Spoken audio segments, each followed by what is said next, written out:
नमस्कार दोस्तों, मैं ऋषिकेश MPPSC 2025 के इस सीरीज में मध्य प्रदेश की जनजातियों के प्रमुख चित्रकला, इनकी मिट्टी शिल्प, काष्ठ शिल्प, छिपा शिल्प, गुड़िया शिल्प और इनके प्रमुख नृत्य और नाट्य की बात करेंगे आज की क्लास में। शुरुआत करते हैं इनकी प्रमुख चित्रकलाओं से। दोस्तों, इससे पहले अगर आपने अभी तक मेरा चैनल सब्सक्राइब नहीं किया है तो सब्सक्राइब कर लें ताकि आपको ऐसी वीडियोज मिलती रहें और मुझे भी कुछ मोटिवेशन मिले। ठीक है, चलिए तो आज की क्लास हम चालू करते हैं भीलों की चित्रकला से। भीलों में दो तरह की चित्रकलाएं बहुत प्रचलित हैं और उन दोनों को हमें ध्यान में रखना है। एक है गुदावण चित्रकला। यह एक तरह से शरीर में गुदना गुदाया जाता है। ठीक है, भीलों में यह जो प्रथा है गुदावन, इसे प्रथा को क्या कहते हैं? गुदावण, गुदावण, राइट। और इनमें हालांकि और भी जनजातियां हैं जहां गुदना प्रथा बहुत प्रचलित है, परंतु इनमें यानी भीलों में जो प्रथा प्रचलित है, एक इनमें चिरलिया बनाया जाता है। ये चिरलिया एक तरह से आकार है जो कि कनपटी पे यानी आँख और कान के बीच के एरिया में महिलाएं, भीली महिलाएं अपने कनपटी पे चिरलिया अंकन करवाती हैं। ठीक है, ये जो चिरलिया है ये एक तरह का गुदावण है। ठीक है, और यह बहुत प्रचलित है कहाँ? भीलों में। ठीक है, तो आपको याद रखना है गुदावण एक इनका चित्रकला हो गया। गुदावण में खासकर जो भीली स्त्रियां अपने कनपटी पे चिरलिया बनवाती हैं, चिरलिया एक आकार हो गया, उसको अंकित करवाती हैं। ठीक है, दूसरी इनकी जो चित्रकला बहुत प्रचलित है और सिर्फ इन्हीं में नहीं, ये दुनिया के लेवल में, वर्ल्ड लेवल में भी बहुत प्रचलित है। इसे बोला जाता है पिथौरा या पिथौरा। ठीक है, पिथौरा चित्रकारी। तो पिथौरा चित्र जो है यह एक तरह से धार्मिक चित्रकला है। ठीक है, इनके धार्मिक विश्वास को प्रदर्शित करता है। और ये जो पेंटिंग है, ये जो चित्र है, ये राठवा समुदाय के संस्कृति से लिया गया है। राठवा समुदाय एक मध्य प्रदेश की है, इसकी संस्कृति से ये पिथौरा चित्र लिया गया है। अब इनमें कुछ चीज़ें इम्पॉर्टेंट हैं कि जब ये चित्र बनाते हैं तो इसमें घोड़ा बहुत मुख्य भूमिका में होता है। तो जब ये चित्र बनाते हैं उसमें घोड़ा जरूर होगा और घोड़ा मुख्य भूमिका में होगा उस पूरे चित्रकारी में। ठीक है, इसके अलावा भी और प्राणी होते हैं जैसे कि शेर, हाथी, ऊंट, बंदर, ये सब होते हैं, लेकिन घोड़ा प्रमुख प्राणी होगा इनके चित्र में, पिथौरा चित्र में। इसके अलावा पिथौरा चित्र से संबंधित तीन लोग बहुत महत्वपूर्ण हैं। एक होता है गृहपति। अब गृहपति कौन है? तो जैसे मान लीजिए हम लोगों में भी होता है, हिंदू या दूसरे धर्मों में भी होता है कि जब हम कोई मान्यता मानते हैं और वो मान्यता हमारी पूर्ण हो जाती है तो मैं उस देवी या देवता को हम कुछ अर्पित करते हैं जिसके लिए हमने मान्यता मानी थी।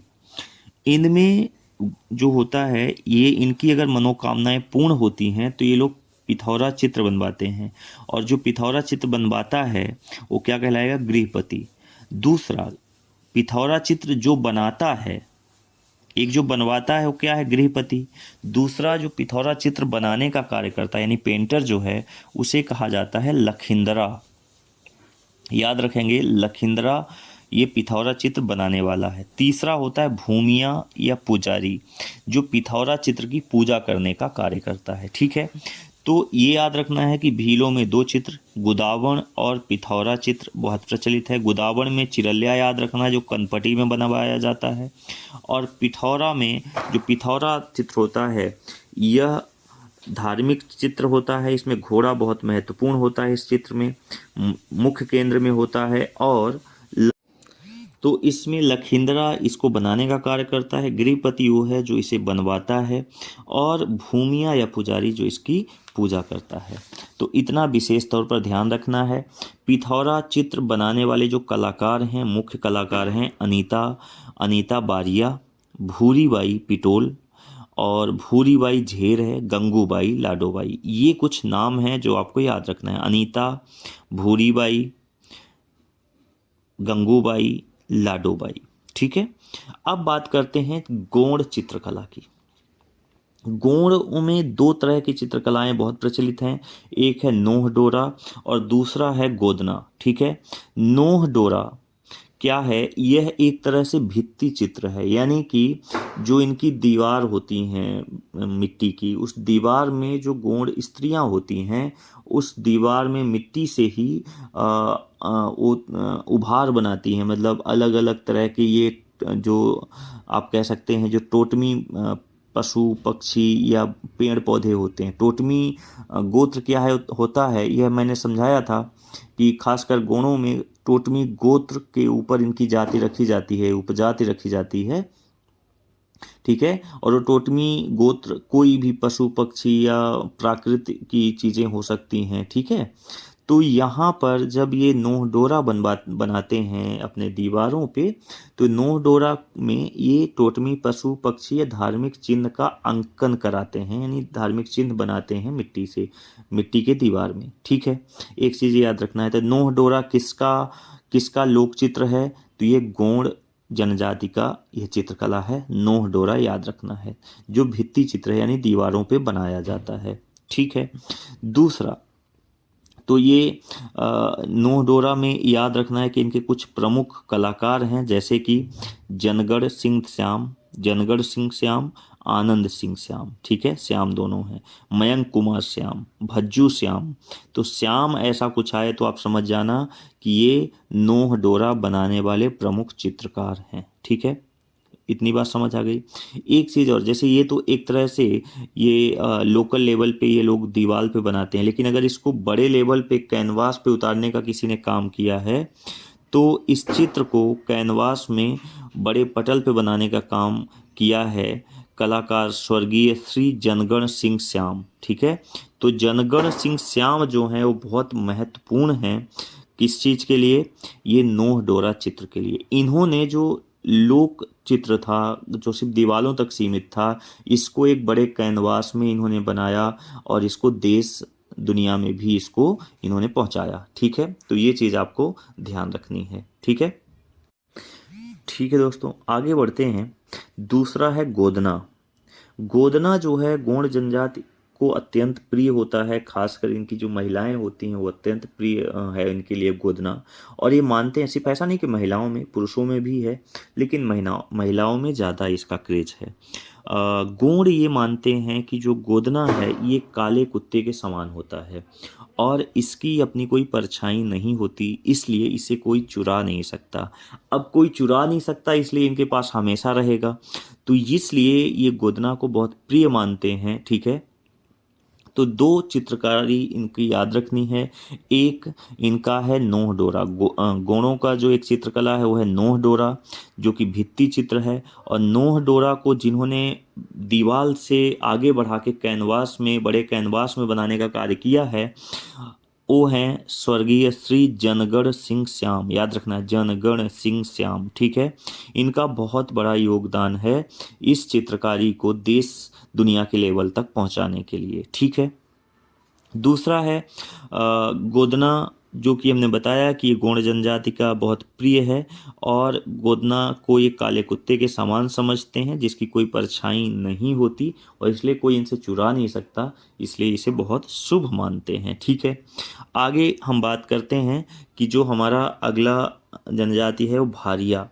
तो भारिया में ये बांस और छिद के पत्तों की कलात्मक सामग्री बनाने का कार्य करते हैं, ठीक है। बांस और छिद के पत्तों से ये कलात्मक सामग्री बनाते हैं। खासकर ये लोग दरवाजे पर चित्र उकेरने का कार्य करते हैं। तो जो दरवाजा होता है घर का, उसमें चित्र बनाने का कार्य करते हैं, ठीक है, भारिया जनजाति के लोग। अच्छा, इनमें ये झीलों से रस्सी बनाने की कला भी बहुत अच्छी तरह से आती है, तो ये झीलों से रस्सी भी बनाने का कार्य करते हैं, ठीक है। सहरिया जनजाति है, सहरिया जनजाति की एक कला है। ये लोग जैसे अनाज रखने के लिए जो एक स्थान बनाया जाता है उसे ये लोग कोठी पेई कहते हैं, मिट्टी का बनाते हैं, पीली मिट्टी का, ठीक है। तो ये सहरिया अनाज भंडारण के लिए, अनाज रखने के लिए क्या बनाते हैं, कोठी पेई, ठीक है। और ये बहुत सुंदर बनाते हैं इसको, पीली मिट्टी और चूने की पुताई करते हैं, थोड़ा सुंदर उसमें चित्रकारी करते हैं, ठीक है। तो ये सहरिया जनजाति का है जो अनाज भंडारण के लिए क्या बनाते हैं, कोठी पेई, ठीक है, कोठी पेई, ठीक है, याद रखना है। कोरकू जनजाति जो है, कोरकू जनजाति में ये कोरकू भी दीवारों की चित्रित करते हैं। प्रवेश द्वार पर कुछ अच्छे से जो इनका प्रवेश द्वार होता है वहाँ पर भी चित्रकारी करते हैं और इसे गुदनी कहते हैं। तो जो प्रवेश द्वार होता है, जो दरवाजे के साथ ये पेंटिंग वगैरह करते हैं, चित्रकारी करते हैं, उसे लोग गुदनी कहते हैं। ठीक है। और ये गुदनी खड़िया या लाल मिट्टी से बनाई जाती है। तो ये क्या करते हैं, खड़िया जो होती है या लाल मिट्टी से दरवाजे के आसपास ये चित्र बनाते हैं और उसे क्या कहते हैं, गुदनी कहते हैं। ठीक है। तो और इसको ये मांगलिक प्रतीक भी मानते हैं। जैसे हम लोग हिंदुओं में आप देखेंगे तो शुभ लाभ या कुछ ऐसा हम लोग दरवाजे के पास बनवाते हैं तो एक शुभ माना जाता है। इसी तरह से कोरकू जनजाति में ये गुदनी जो है, जो दरवाजे के पास में बनाया जाता है खड़िया या लाल मिट्टी से, इसे शुभ मानते हैं। ठीक है। अगला जनजाति है बैगा। तो बैगा में आपको बताऊं कि बैगा दुनिया की सबसे ज़्यादा गोदना प्रिय जनजाति है। तो बैगा बहुत ज़्यादा गोदना प्रिय जनजाति है। ये शरीर में टैटू बनवाते हैं। ठीक है। और टैटू में वही जानवरों, पक्षियों, पौधों के ये चित्र बनवाते हैं। ठीक है। जो टोटमी पशु पक्षी होते हैं उन्हीं के चित्र बनवाते हैं ये। ठीक है। और ये लोग ये क्या करते हैं, ये दीवार में पेंटिंग करने का भी कार्य करते हैं। तो दीवार में भी अपने ये लोग पेंटिंग करते हैं। तो एक चीज़ तो ये भी है। ठीक है। और जो बैगा चित्रकार हैं, जो बैगा जनजाति में प्रमुख चित्रकार हैं, उनका नाम है जोधैया बाई। तो जो जोधैया बाई हैं वो बैगा कलाकार की प्रसिद्ध चित्रकार हैं। इससे सवाल इसलिए भी पूछा जा सकता है क्योंकि 2022 में भारत सरकार ने इनको पद्मश्री पुरस्कार से भी सम्मानित किया था। तो कौन सी जनजाति को 2022 में पद्मश्री सम्मान से पुरस्कृत किया गया था चित्रकारी के लिए, वो हैं जोधैया बाई। ठीक है। तो जोधैया बाई याद रखना, ये बैगा समाज से आती हैं और ये एक प्रमुख चित्रकार हैं बैगा समाज में। ठीक है। चलिए आगे बढ़ते हैं। जो गोदना का, चूंकि अभी हमने पढ़ा कि भील भी जनजाति है जो गोदना प्रिय है, गोंड जनजाति भी गोदना प्रिय है और बैगा जनजाति भी गोदना प्रिय है। इनमें जो गोदना बनाने का कार्य करते हैं, तो भील में जो लोग गोदना करने का कार्य करती हैं स्त्रियां, उसे बोलते हैं गोदारिन। क्या बोलते हैं, गोदारिन। ठीक है। कोरकू जनजाति में मुंगनी बोला जाता है। तो जो महिला गोदना बनाने का कार्य करती हैं, यानी गोदना एक तरह से टैटू ही हो गया। अब आजकल तो पूरे देश में चलता है, बट पहले जनजाति ही लोग करते थे, तो इनको मुंगनी कहा जाता है। गोंड, बैगा और प्रधान में इनको बंदनिन कहा जाता है। क्या बोला जाता है, बंदनिन। ठीक है। जो गोदना कार्य करने का कार्य करती हैं। अच्छा, राम सीता की रसोई ये नामक एक गोदना एक ये भी होता है, बहुत प्रचलित है और ये समस्त जनजातियों में प्रचलित है। ठीक है। बैगा जनजाति में एक और चीज़ है कि ये लोग मस्तक में, यानी जो मस्तक है, मस्तक में ये विशेष तरह का चित्र अंकित करते हैं गोदना के माध्यम से, और ये इनकी जाति एक तरह से पहचान भी बताता है। तो जैसे वी शेप होता है, विक्ट्री, तो वी शेप का जो गोदना ये लोग मस्तक में बनाते हैं, ये गोंड, बैगा, भारिया में बनाया जाता है। तो अगर वी शेप का गोदना आप किसी के मस्तक में देखें तो इसका मतलब ये है कि ये गोंड, बैगा या भारिया जाति से आते हैं ये लोग। ठीक है। एक गोदना मेला भी लगता है, ये टीकमगढ़ में है। ठीक है। एक अछरू माता शांतिपीठ है, अछरू माता शांतिपीठ है, वहाँ पर ये हर साल गोदना मेले का आयोजन होता है। कहाँ पर, टीकमगढ़ के अछरू माता शक्तिपीठ पे। ठीक है। हर साल यहाँ पर गोदना का मेला लगता है, आयोजित होता है, और यहाँ पर लोग गोदना अंकन कराने के लिए जाते हैं। यहाँ पर जो ज़्यादातर जो गोदना कार्य करने का कार्य करती हैं स्त्रियाँ, पुरुष भी हैं। ठीक है। तो एक गोदना मेला भी अपने को याद रखना है। ये कहाँ लगता है, टीकमगढ़ झांसी मार्ग पर। ठीक है। टीकमगढ़ झांसी मार्ग पर। कहाँ पर एक्चुअल जगह है, अछरू माता शक्तिपीठ। ठीक है, शांतिपीठ पे। ठीक है। अब बात करते हैं दूसरे शिल्प के बारे में। तो जैसे मिट्टी शिल्प है, तो मिट्टी शिल्प ये झाबुआ झाबुआ में बहुत प्रचलित है मिट्टी शिल्प। हालांकि जब से इंसान जानने लगा है तब से मिट्टी के बर्तन या मिट्टी से अलग अलग मूर्तियां या ऐसा बनाने का कार्य करते रहे हैं, लेकिन झाबुआ इसके लिए ज़्यादा प्रसिद्ध है मिट्टी शिल्प के लिए। कहाँ याद रखना है आपको? झाबुआ। ठीक है, बात करते हैं कास्ट शिल्प। कास्ट शिल्प भीलों में भीलों में कास्ट के लिए एक कलात्मक दीपक बनाते हैं लोग, और उसको बोला जाता है दिवन्या। तो जो दिवन्या कास्ट कला है ये भीलों का एक सर्वश्रेष्ठ नमूना है। ठीक है, दीपक से बना दिवन्या। तो दिवन्या ये किसका कास्ट शिल्प है? ये भीलों का है। ठीक है, तो भील एक कलात्मक दीपक बनाते हैं, उसी को क्या बोला जाता है? दिवन्या। दिवन्या कास्ट कला, और ये बहुत बढ़िया बनाया जाता है। ठीक है, फिर एक भीली ढाबा होता है। ये भीली ढाबा भी, जो भीली ढाबा है ये भी शिल्प कला का एक बहुत बढ़िया उदाहरण है।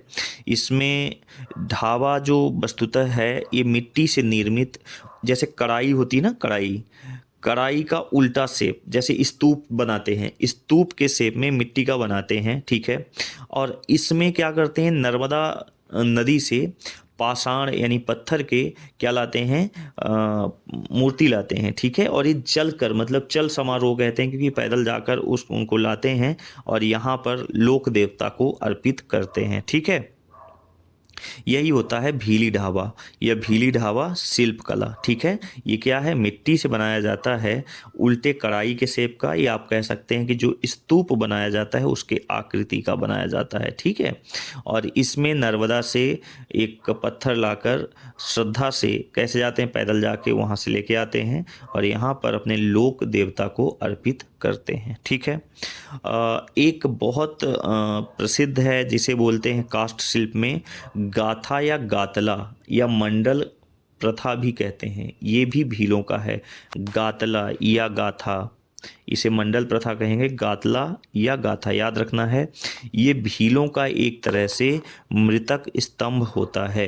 ठीक है, तो गातला क्या है? ये कास्ट का है, लकड़ी का है, और ये एक स्तंभ है। क्या है? स्तंभ है, और एक ऐसा स्तंभ है, ये मृतक स्तंभ है, यानी मृत्यु के समय ये स्तंभ बनाया जाता है और गांव के सीमा के बाहर ये मृतक स्तंभ गाड़ा जाता है। ठीक है, तो ये आपको याद रखना है दो चीज़ें। ठीक है, तो दो तीन चीज़ें, जैसे एक तो भीलों में एक दीपक या दिवन्या बनाते हैं, ये भी कास्ट कला है। एक भीली ढाबा है, और तीसरा है गाथा या गातला, जिसे मंडल प्रथा भी कहते हैं। ये एक तरह का क्या है? एक तरह का ये मृतक स्तंभ होता है, जिसे गाथला या गाथा या गातला कहा जाता है। ठीक है, आइए बात करते हैं कोरकुओं का कास्ट शिल्प। कोरकुओं में भी एक कास्ट शिल्प बहुत प्रचलित है, जिसको बोलते हैं कोरकुओं का मृतक स्तंभ। कोरकू का जो मृतक स्तंभ है उसे मंडो बोला जाता है। क्या बोला जाता है? मंडो। ठीक है, तो ये मंडो, जैसे कि आपने देखा कि जो भील जनजाति हैं इनका जो मृतक स्तंभ है गातला या गाथा कहा जाता है, उसी तरह से जो कोरकू हैं इनके मृतक स्तंभ को मंडो कहा जाता है। ये भी कास्ट का बनाया जाता है। मंडो हो गया कोरकुओं का, और गाथा या गातला हो गया किसका? भीलों का। याद रखना है आपको। ठीक है, बैगांव में भी कास्ट कला शिल्प कुछ प्रचलित है, खासकर मंडला में बैगा और गोंड के मुखौटे मिलते हैं वहाँ पर। ठीक है, तो मुखौटे किसके? गोंड और बैगा के मुखौटे कहाँ से मिलते हैं? मंडला से। ठीक है, बाकी औजार भी बनाए जाते हैं, बट प्रमुख क्या हैं? गोंड और बैगा के मुखौटे मंडला में। ठीक है, तो ये कुछ हो गए कास्ट शिल्प। ठीक है, तो याद रखना है अपने को कि भील का क्या है? तो भील का एक दीपक दिवन्या है, भीली ढावा है, गातला या गाथा है जो मृतक स्तंभ है। कोरकुओं में एक चलता है मंडो, ये एक मृतक स्तंभ है, और बैगा, गोंड और बैगा में ये मुखौटा शिल्प है। ठीक है, कास्ट का, जो कहाँ होता है, कहाँ मिलता है? मंडला क्षेत्र में। ठीक है, चलिए बात करते हैं अगले शिल्प की, और ये है गुड़िया शिल्प। गुड़िया शिल्प में आपको एक दो नाम बहुत अच्छे से याद होना चाहिए। इसमें क्या है? ये एक झाबुआ अंचल में स्पेशली भीली गुड़ियों का केंद्र है। जो भीली भील लोग हैं, ये क्या करते हैं, ये पुरानी रंगीन जो चिंदियाँ हैं या कागज़ हैं, इनसे गुड़िया बनाने का कार्य करते हैं। क्या करते हैं, ये पुरानी कागज़ों से या चिंदियों से ये गुड़िया बनाते हैं, और ये गुड़िया का जो मार्केट बाज़ार लगाते हैं कहाँ पर, झाबुआ अंचल पे। झाबुआ अंचल अब भीली गुड़ियों का एक तरह से केंद्र बन गया है। तो मध्य प्रदेश में एक बहुत प्रचलित जगह हो गई झाबुआ, जहाँ पर भीली गुड़ियाँ बनाई जाती हैं और बेची जाती हैं। ठीक है, आपको अगर मैं इनके प्रमुख शिल्पकार की बात करूं तो श्रीमती बत्तोबाई गुड़िया शिल्प की श्रेष्ठ कलाकार हैं, आपको ये याद रखना है। तो भीली गुड़िया कहाँ मिलती है, झाबुआ में, और इनकी विशेष जो कलाकार हैं वो हैं बत्तोबाई। कौन है, श्रीमती बत्तोबाई, ये गुड़िया शिल्प की प्रमुख और श्रेष्ठ कलाकार हैं। ठीक है, आइए बात करते हैं एक और प्रमुख शिल्प के बारे में। यह शिल्प है छिपा शिल्प। छिपा शिल्प यह एक तरह से कपड़ों पर हाथ से बनाया गया क्या है, शिल्प है। हाथ से छिपा यानी हाथ से चित्रकारी बनाते हैं, जिसमें बाघ, कुछ ही मनावर या कुछ इस तरह के चित्र अंकित किए जाते हैं, और ये हाथ से बनाते हैं, यानी ये हैंडीक्राफ्ट है। ठीक है, और ये बहुत सुंदर साड़ियाँ, खासकर साड़ी हो गई, लहंगा हो गया, ठीक है, इस तरह की चीज़ें ये बनाते हैं। और इसके लिए उज्जैन छिपा शिल्प के लिए केंद्र बन गया है। तो उज्जैन शहर छिपा शिल्प का केंद्र है। ठीक है, और उज्जैन का छिपा शिल्प भैरवगढ़ के नाम से जाना जाता है। तो उज्जैन का जो छिपा शिल्प है ये किस नाम से प्रसिद्ध है, तो यह भैरवगढ़ के नाम से विख्यात है। ठीक है, यहाँ पर बाघ प्रिंट, बाघ तहसील है जिला धार के अंदर, तो बाघ तहसील है, उसी के नाम पे बाघ प्रिंट जो है धार जिला में बहुत प्रचलित है, बहुत फेमस है। ये आदिवासी बहुल क्षेत्र भी है, और इसमें बाघ की प्राचीन गुफाएं भी यहाँ मिलती हैं धार में। ठीक है, तो खासकर थी भी, और वहाँ के जो झाबुआ के जो आदिवासी लोग हैं ये भी अपने दीवारों पर बाघ का चित्र भी अंकित करते हैं, और बाघ की गुफाएं भित्ति चित्र के लिए बहुत प्रसिद्ध हैं। ठीक है, तो आपको जो यहाँ याद रखना है वो छिपा शिल्प याद रखना है कि एक हैंडीक्राफ्ट है, और इसका प्रमुख केंद्र है उज्जैन। छिपा शिल्प उज्जैन याद रखना है, और उज्जैन में कहाँ पर, भैरवगढ़। तो भैरवगढ़ के नाम से ये छिपा शिल्प विख्यात है। एक बाघ प्रिंट है, बाघ प्रिंट बाघ तहसील है कहाँ, जिला धार में, इसके नाम पर ये प्रचलित। 60 के दशक में, 60 के दशक यानी 1960 के आसपास में जो बाघ शिल्प है, तब ये अली जरीन के नाम से जानी जाती थी। अली जरीन, अभी ये नाम हो गया बाघ प्रिंट। बाघ प्रिंट पहले किस नाम से जाना जाता था, अली जरीन के नाम से। ठीक है, और ये परंपरागत रंगों का प्रयोग करके साड़ियों में या दूसरे वस्त्रों में बहुत बढ़िया ये हाथों से चित्र बनाने का कार्य करते हैं। ठीक है, तो यही कहलाता है छिपा शिल्प। ठीक है, और इसके जो प्रमुख कलाकार हैं ये हैं कुची निवासी इस्माइल सुलेमान जी। इस्माइल सुलेमान जी खली ये बाघ प्रिंट के परंपरागत चित्रकार हैं, और इनको यूनेस्को द्वारा पुरस्कृत भी किया गया है। तो यूनेस्को ने इनको पुरस्कार भी दिया है। ठीक है, इस्माइल सुलेमान जी को। और बाघ प्रिंट को सिर्फ ये देश में ही नहीं इवन दूसरे देशों में, यानी अंतर्राष्ट्रीय पहचान इसको मिली है।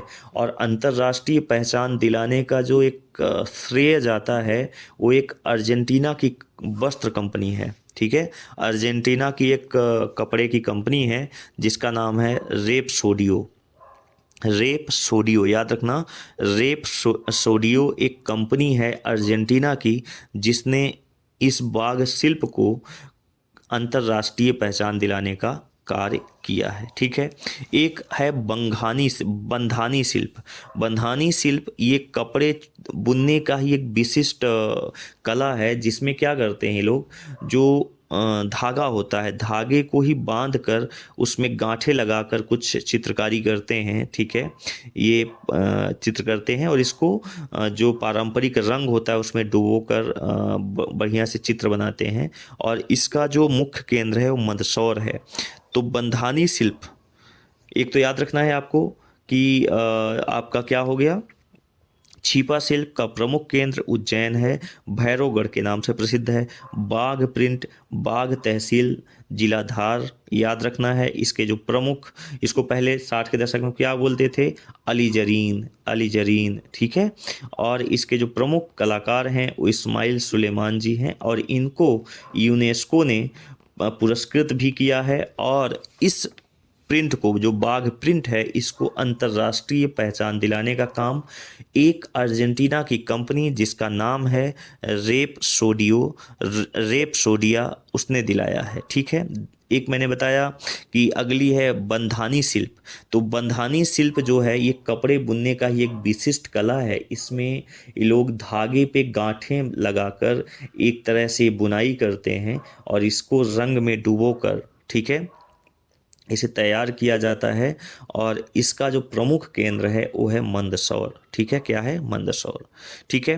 तो दोस्तों यहाँ तक हमने प्रमुख शिल्प की बात किया, चाहे वो गुड़िया शिल्प हो, कास्ट शिल्प हो, मिट्टी शिल्प हो या छिपा शिल्प हो। अब हम बात करेंगे त्योहारों एवं उत्सव के बारे में। तो जनजातियों में क्या त्यौहार, मध्य प्रदेश में क्या त्यौहार और उत्सव मनाए जाते हैं उनके बारे में। तो एक है होली उत्सव। होली उत्सव ये कोरकू जनजाति में इस त्यौहार को तकरीबन अगर आप देखें तो 15 दिन पूर्व से ही इस त्यौहार की तैयारी होती है। कोरकू होली के दिन दहन पूर्णिमा को होली दहन नहीं करते, ठीक है। ये लोग क्या करते हैं, पूर्णिमा को नहीं करके दूसरे दिन होलिका दहन करते हैं, ठीक है। और इस टाइम पे लोग वाद्य यंत्र बजाते हैं, जैसे सजनई और फगनई गीत गाते हैं, ठीक है। और दूसरा जो उत्सव है, त्यौहार है, वो मेघनाथ उत्सव। मेघनाथ उत्सव ये बेसिकली मध्य प्रदेश के मध्य भाग में और दक्षिण भाग में मेघनाथ उत्सव मनाया जाता है। मेघनाथ की पूजा साल में एक बार की जाती है। तो एक बार साल में पूजा होती है, वो फागुन में होती है, ठीक है, फागुन में की जाती है। और ये कौन सी जनजातियां मेघनाथ की पूजा करते हैं, तो ये करते हैं कोरकू और भारिया, ठीक है। ये दोनों मेघनाथ की पूजा करते हैं। याद हो तो मैंने आपको कोरकू जनजाति से रिलेटेड बताया भी था कि लोग रावण को अपना वंशज मानते हैं, ठीक है, और मेघनाथ की पूजा करते हैं, ठीक है। तो मेघनाथ की पूजा करने वाले कौन से जनजाति हैं, वो कोरकू हैं और भारिया, ये आपको याद रखना है। और यही मेघनाथ उत्सव फागुन के महीने में मनाने का कार्य करते हैं, ठीक है। एक है बड़ा देव का उत्सव। बड़ा देव का उत्सव अगर ये देखा जाए तो मध्य प्रदेश के पूर्वी क्षेत्र शहडोल में जितने भी वहाँ पर आदिवासी समाज के लोग हैं, वो सभी लोग बड़ा देव का उत्सव मनाने का कार्य करते हैं, ठीक है। शहडोल जिला याद रखना है, ठीक है। और इस अवसर पर लोग पूजन करते हैं और लोकगीतों का गायन गाया जाता है, लोकगीत गाते हैं और इसी तरह से ये बड़ा देव का उत्सव मनाते हैं, ठीक है। एक और पर्व है जिसे या अक्षय तृतीया कहते हैं। अक्षय तृतीया ये भी आदिवासी विकास खंड, अगर आप देखें मंडला, जो मंडला है उसके समस्त आदिवासी समुदाय, मंडला में जो भी आदिवासी समुदाय रहते हैं वो सभी अक्षय तृतीया मनाने का कार्य करते हैं, ठीक है। अक्षय तृतीया कहाँ के लोग, कहाँ मनाया जाता है, तो मंडला में। और मंडला में रहने वाले जितने भी आदिवासी हैं सभी अक्षय तृतीया ये मनाते हैं। ये बेसिकली चैत्र या बैसाख में, चैत्र से बैसाख के बीच ये मनाया जाता है अक्षय तृतीया। इस त्यौहार में ये लोग बट वृक्ष, बट का मतलब आप समझते हो बरगद का मतलब होता है, तो ये बट वृक्ष यानी कि बरगद के पेड़ की पूजा करते हैं। तो अक्षय तृतीया में किस वृक्ष की पूजा की जाती है, अगर यह पूछता है क्वेश्चन में, तो आपको याद रखना है बट या बरगद का पेड़। कहाँ मनाया जाता है, तो ये आदिवासी विकासखंड जो मंडला है यहाँ पर मनाया जाता है और यहाँ जितनी भी जनजातियाँ हैं वो सभी मनाती हैं, ठीक है। एक है बड़ा देव पर्व। बड़ा देव एक उत्सव है, एक बड़ा देव पर्व है। बड़ा देव पर्व बेसिकली ये बालाघाट के आदिवासी, बड़ा देव से याद रखना बालाघाट, इनके ये कुल देवता भी होते हैं, ठीक है, बड़ा देव कुल देवता भी हैं। और बालाघाट के आदिवासी बड़ा देव की पूजा करते हैं। और हमने बताया था आपको जब मैं समस्त जनजातियों के बारे में पढ़ा रहा था कि जो बड़ा देव हैं इनको मानते हैं कि इनका जो निवास स्थान है वो साल का पेड़ है, ठीक है। तो साल के पेड़ की पूजा करते हैं सभी लोग वहाँ के आदिवासी इकट्ठा होकर। कहाँ के? बालाघाट बड़ा देव पर्व मनाते हैं।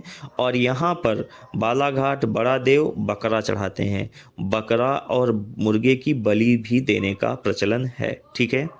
बड़ा देव पर्व में बालाघाट मनाया जाता है। और यहाँ पर ये लोग किसके पेड़? साल के वृक्ष की को बेसिकली बड़ा देव का निवास स्थान मानते हैं, उसकी पूजा करते हैं और इसी वृक्ष के नीचे बकरा और मुर्गे की बलि चढ़ाने का कार्य करते हैं, ठीक है। आगे बात करते हैं तो एक है नवरात्रि जवारे। नवरात्रि जवारे ये सिवनी के गोंड, प्रधान, बैगा, भूरिया ये आदिवासी लोग मनाते हैं मार्च के महीने में। मार्च के आसपास ही मनाते हैं, ठीक है, जिसे बोलते हैं नवरात्रि जवारे। एक है मांडवरा पर्व। मांडवरा पर्व ये बैतूल के गोंड आदिवासी द्वारा मनाया जाता है। तो मांडवरा पर्व कौन मनाता है? गोंड जनजाति। कहाँ के? बैतूल के गोंड आदिवासी जो हैं ये चैत्र माह के प्रथम दिन मांडवरा पर्व मनाते हैं। तो चैत्र माह के प्रथम दिन में ही, पहले दिन में ही ये मांडवरा पर्व मनाते हैं, ठीक है। तो ये आपको याद रखना है, ठीक है। फिर एक है बिदरी त्यौहार। तो बिदरी त्यौहार ये ज्येष्ठ या आषाढ़ के महीने में मनाया जाता है, जून के आसपास। इस त्यौहार में बेसिकली बीज का उपयोग एवं जो जानवरों की बीमारी के रोकथाम के लिए इसका प्रयोग किया जाता है, ठीक है। क्योंकि ये टाइम होता है ज्येष्ठ आषाढ़ में, ये होता है खरीफ फसल बोने का कार्य। तो ये वही है बीज की पूजा एक तरह से, और इस पे जानवरों की बीमारी ना हो उसके रोकथाम के लिए बिदरी त्यौहार मनाने का कार्य करते हैं, ठीक है। चलिए आगे बात करते हैं। एक होता है बहुरा चौथ। बहुरा चौथ की बात करें तो ये रीवा में सिर्फ आदिवासी ही नहीं, वैसे तो आदिवासी ज़्यादातर मनाते हैं, लेकिन बहुरा चौथ में जनरली उस क्षेत्र के सभी लोग बहुरा चौथ का पर्व मनाते हैं और इसमें अपने भाई के भविष्य के लिए बहुरा चौथ मनाया जाता है। तो बहुरा चौथ के बारे में आपने सुना, तो बहुरा चौथ, बहरा चौथ या बहुरा चौथ भी कहते हैं या बहु चौथ भी कहा जाता है, ठीक है। ये समझ गए, रीवा जिला मनाया जाता है। ये भाई के सुखद भविष्य के लिए मनाया जाता है बहुरा चौथ, ठीक है। इसी के साथ इसी माह में ये श्रावण भादों में अगस्त के महीने मनाया जाता है, ठीक है। हिंदी की महीने की बात करूं तो सावन और भादों का महीना होगा। इसी माह में हरछठ का भी पूजा की जाती है। तो हरछठ का पर्व ये महिलाएं उस दिन उपवास रखती हैं और ये बच्चों के लिए होता है। हरछठ का जो पर्व होता है ये बघेलखंड में ज़्यादातर बच्चों के लिए महिलाएं उपवास व्रत रखती हैं, ठीक है, और हरछठ की पूजा करती हैं, ठीक है।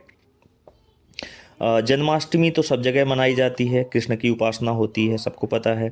गणेश चतुर्थी के दिन, गणेश चतुर्थी में, ये गणेश चतुर्थी पर आदिवासी महिलाएं पति की मंगल कामना हेतु ये व्रत रखती हैं और इसी माह में तीजा व्रत रखा जाता है। इसी वक्त गणेश चतुर्थी के दिन ही क्या रखते हैं? तीजा व्रत। तो तीजा व्रत किस चीज़ के लिए रखा जाता है? तो ये भी पति के लिए रखा जाता है और इस अवसर पर शंकर जी और पार्वती की पूजा की जाती है, ठीक है। तो ये हो गया आपका तीजा व्रत। तो तीजा व्रत ये भी रीवा और बघेलखंड के आसपास मनाया जाता है, ठीक है। कब? गणेश चतुर्थी पे। तीजा व्रत किसके लिए? पति के लिए। इसमें पूजा किसकी करते हैं? शंकर जी और पार्वती जी की, ठीक है। जन्माष्टमी आपको पता है कृष्ण जी की उपासना करते हैं।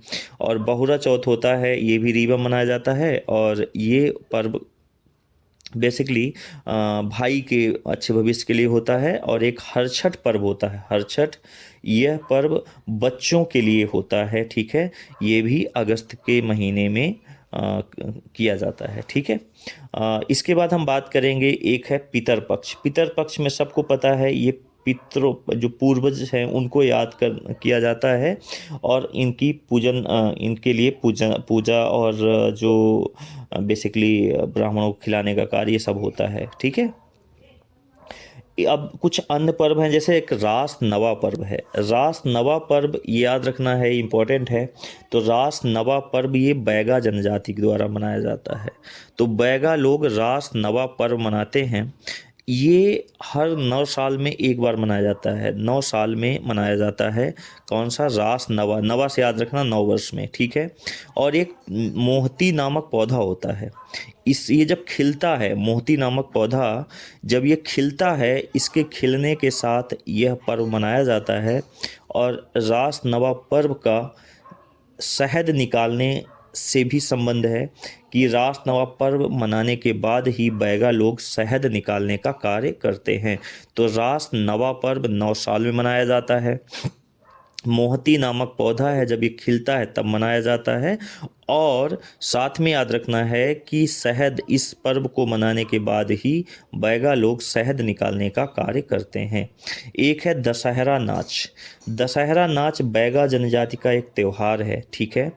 और ये बेसिकली प्रकृति की उदारता के लिए मनाया जाता है, कि प्रकृति ने हमें सब कुछ दिया है, उसकी उदारता के लिए यह नृत्य, नाच किया जाता है, नृत्य किया जाता है। और ये रात में, इस उत्सव में युवा लड़के और लड़कियां गायन करते हैं, गाते हैं और नृत्य करते हैं, ठीक है। और ये लड़कों और लड़कियों के बीच प्रेम का भी पर्व है, दशहरा नाच, ठीक है। तो किस जनजाति में? बैगा जनजाति में, ठीक है। अब बात करते हैं कुछ जनजातियों के जो प्रमुख नृत्य हैं। एक नृत्य है गौर नृत्य। गौर नृत्य ये माड़िया जनजाति जो है, माड़िया जनजाति खासकर ये बस्तर छत्तीसगढ़ में मनाया जाता है। बट यहाँ पर भी आप मध्य प्रदेश में भी कई इलाके हैं जहाँ पर माड़िया जो जनजाति रहती हैं वहाँ पर। तो माड़िया जनजाति में क्या करते हैं, ये गौर नामक एक पशु है, उसकी सींग को ये कौड़ियों से क्या करते हैं, बढ़िया सजाते हैं और इसको सर पे सजाकर फिर नृत्य करते हैं, ठीक है।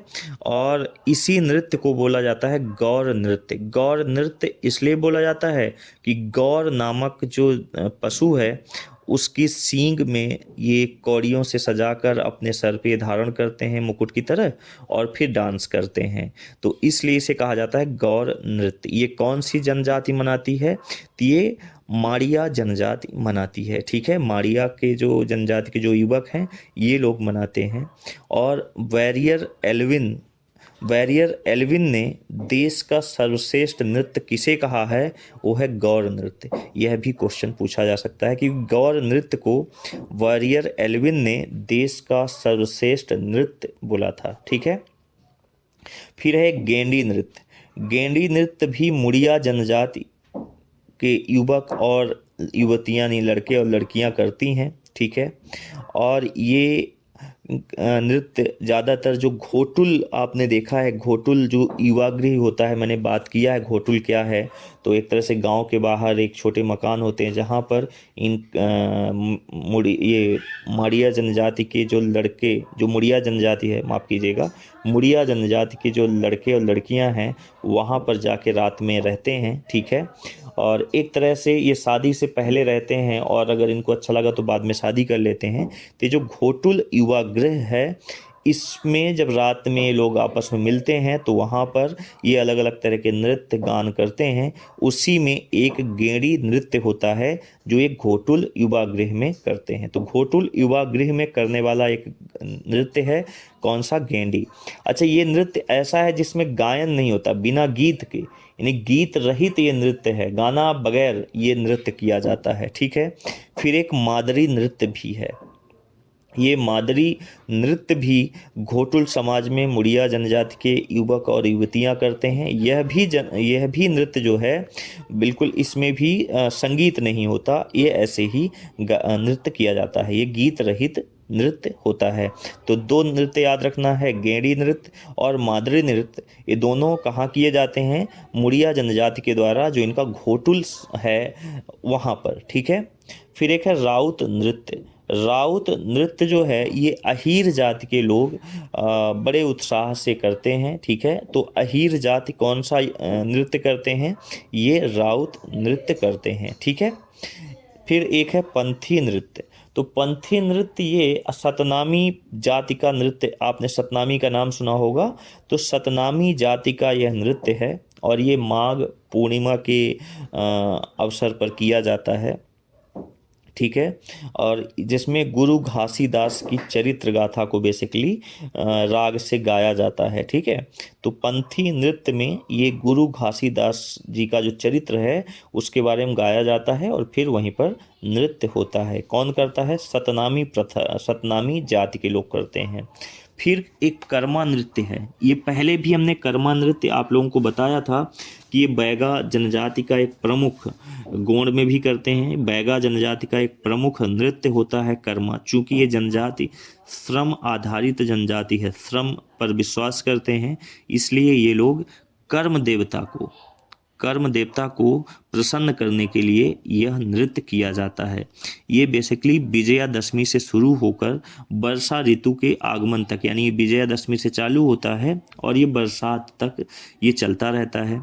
कर्मा नृत्य में बेसिकली ये सामूहिक नृत्य होता है जिसमें स्त्री और पुरुष दोनों एक साथ आकर एक समूह में नृत्य करते हैं, ठीक है। बैगा जनजाति का जो कर्मा नृत्य है इसे बैगान, मैंने कहा ना कि जैसे गोंड भी करते हैं कर्मा नृत्य, बैगा भी करते हैं, ठीक है। तो जो बैगा कर्मा नृत्य करते हैं उसे बैगानी कर्मा कहलाता है। क्या कहलाता है? बैगानी कर्मा। और इसका प्रमुख जो वाद्य यंत्र है वो है मादर। क्या है? मादर। तो देखिए, जब मैं बैगा गोंड जनजाति के बारे में पढ़ा रहा था उस वक्त भी हमने कर्मा नृत्य के बारे में डिटेल्स में बात किया, अभी भी बात कर रहा हूँ। इससे क्या होता है, एक ही चीज़ 2 बार 3 बार आप सुनते हो, रिवाइज हो जाती है, ठीक है। तो प्रमुख वाद्य यंत्र याद रखना है, मादर है। और इस नृत्य के बारे में एक और बहुत इम्पॉर्टेंट चीज़ है। क्यों ये महत्वपूर्ण है? क्योंकि Guinness book of world record में शामिल है, ठीक है। तो गिनीज बुक में इसका नाम शामिल है। देश का, भारत देश का एक पहला नृत्य ऐसा है जो world Guinness book of world record में शामिल किया गया है और वह नृत्य है कर्मा नृत्य, ठीक है। इसमें 11 अप्रैल 2016 को एक उत्सव मनाया गया, 11 अप्रैल 2016 को, जिसमें बताया था एक सामूहिक नृत्य होता है। और इस समूह में आदि उत्सव में 3050 छात्र छात्राओं द्वारा संपन्न किया गया था। मतलब 3050 लोग इस नृत्य में भाग लिए थे। कब? 11 अप्रैल 2016 को, ठीक है। तो याद रखना है कर्मा नृत्य गिनीज बुक ऑफ वर्ल्ड में शामिल है, ठीक है। और बैगा लोग जो कर्मा नृत्य करते हैं उसे बैगानी कर्मा कहा जाता है। दशहरा नाच की मैं पहले भी बात किया हूँ। दशहरा अकेले नृत्य नहीं होता, दशहरा और ददरिया ये दोनों एक दूसरे से जुड़े हुए नृत्य और गायन शैली हैं। बैगा जो जनजाति है, बैगा, ये पहले भी पढ़ा चुका हूँ जब बैगा जनजाति, ये सारे नृत्य हमने भी एक बार बात कर चुका हूँ, ठीक है। दोबारा अब ये स्पेशली हम नृत्यों के बारे में बात कर रहे हैं तो इसलिए डिटेल में बात कर रहा हूँ। दशहरा और ददरिया जो नृत्य है ये बैगा आदिवासियों का त्यौहार है, ठीक है। ये विजयलक्ष्मी से शुरू होने के कारण इसे दशहरा नृत्य कहा जाता है, ठीक है। तो ये ऐसा नहीं कि दशहरा में किया जाता है इसलिए दशहरा नृत्य, नहीं, ये विजयलक्ष्मी के टाइम पर चालू होता है ये नृत्य, इसलिए इसे दशहरा नृत्य कहा जाता है। मैंने बताया था कि दशहरा नृत्य में प्रकृति की पूजा की जाती है। एक तरह से प्रकृति को हम लोग धन्यवाद देते हैं उसकी उदारता के लिए कि हमें प्रकृति ने सब कुछ दिया, पानी दिया, जल दिया, हवा दिया, सब कुछ दिया ना प्रकृति ने हमें, ठीक है। इसलिए हम उसका धन्यवाद करते हैं। तो एक तो दशहरा नृत्य हो गया कि जिसमें प्रकृति की उदारता को हम लोग धन्यवाद करते हैं। दूसरा जो ददरिया नृत्य है ये इसी का कड़ी है, जो दशहरा नृत्य है इसी की एक कड़ी है। इस ददरिया नृत्य में बेसिकली ये प्रेम कविता के रूप में यहाँ के यानी बैगा जनजाति के लड़के और लड़कियों के बीच प्रचलित है। तो एक तरह से प्रेम नृत्य है। क्या है? प्रेम नृत्य है। प्रेम कविता के रूप में ददरिया नृत्य मनाया जाता है। ठीक है, तो दशहरा और ददरिया यह दोनों नृत्य किसको समर्पित है? बैगा जनजाति। ठीक है, दशहरा में जहाँ पर प्रकृति की उदारता का सम्मान किया जाता है, उसी तरह से जो ददरिया है इसी श्रेणी का, इसी की कड़ी है, एक इसी नृत्य की एक कड़ी है जिसमें प्रेम कविता या प्रेम को समर्पित यह नृत्य होता है। फिर एक है भगोरिया। भगोरिया आपने इससे पहले भी मैंने बहुत डिटेल में बात किया था कि भील जनजाति में एक भगोरिया नृत्य होता है, भगोरिया पर्व भी होता है ना। तो ये भगोरिया पर्व है, भगोरिया पर्व में ही भगोरिया नृत्य किया जाता है और यह भील क्षेत्र में मनाया जाता है। ठीक है, भगोरिया बेसिकली फागुन में होलिका दहन से 7 दिन पहले चालू होता है और इसमें 3 दिन बहुत इम्पॉर्टेंट होते हैं। प्रथम दिन, पहले दिन भगोरिया के गुगलिया हाट लगता है। क्या लगता है? गुगलिया हाट। पहले दिन में गुगलिया हाट में लोग क्या करते हैं, तो वहाँ पर वस्तुएं खरीदते हैं और जो इस समाज के जो वरिष्ठ लोग हैं ये लोग भगोरिया हाट में भगोरा देवता की पूजा भी करते हैं। ठीक है, तो एक पहला हो गया। दूसरे दिन गोल गधेड़ों का आयोजन होता है। गोल गधेड़ों नृत्य है, गोल गधेड़ों भी एक नृत्य है, मैंने बताया था। तो गोल गधेड़ों एक तरह का नृत्य होता है जिसमें सामूहिक नृत्य होता है और लड़कियां एक गोला बनाकर युद्ध करती हैं, नृत्य करती हैं, एक सर्कल बना के वहाँ नृत्य करती हैं और लड़के उस सर्कल के बीच में होते हैं और ये फिर एक तरह से ये परीक्षा विवाह भी मैंने बोला था ना कि जिसमें लड़कों की परीक्षा ली जाती है, तो ये वही नृत्य है ये गोल गधेड़ों। गोल गधेड़ों में सर्कल में लड़कियां होती हैं, उसके बीच में लड़के होते हैं, फिर वहां से निकल कर वो पेड़ में चढ़ने का प्रयास करते हैं। ठीक है, तो इस तरह की कुछ परीक्षाएं दी जाती हैं, इनको चैलेंज दिए जाते हैं जिसको लड़के स्वीकार करने के बाद लड़कियां मतलब जिसको भी वो पसंद करते हैं उससे एक दूसरे से शादी कर लेते हैं। ठीक है, तो ये जो भगोरिया हाट है, पहले दिन क्या होता है? गुगलिया हाट लगता है जहाँ पर महिला पुरुष अपने उपयोग की चीज़ें खरीदने का कार्य करते हैं और भगोरिया हाट के समय में ही जो गांव के सम्मानित लोग होते हैं वो भगोरा देव की पूजा करते हैं और एक सामूहिक नृत्य होता है दूसरे दिन जिसको बोलते हैं गोल गधेड़ों। तो गोल गधेड़ों नृत्य का आयोजन होता है जिसमें लड़के और लड़कियां भील जनजाति के लोग नृत्य करते हैं और एक दूसरे को पसंद कर शादी करने का भी कार्य करते हैं। ठीक है, और तीसरा दिन जो होता है जिस दिन इसको बोलते हैं मेला बीरान, यानी उस दिन मेला उजड़ गया इसलिए उसको बोलते हैं उजड़िया। तो तीसरा दिन हो गया उजड़िया।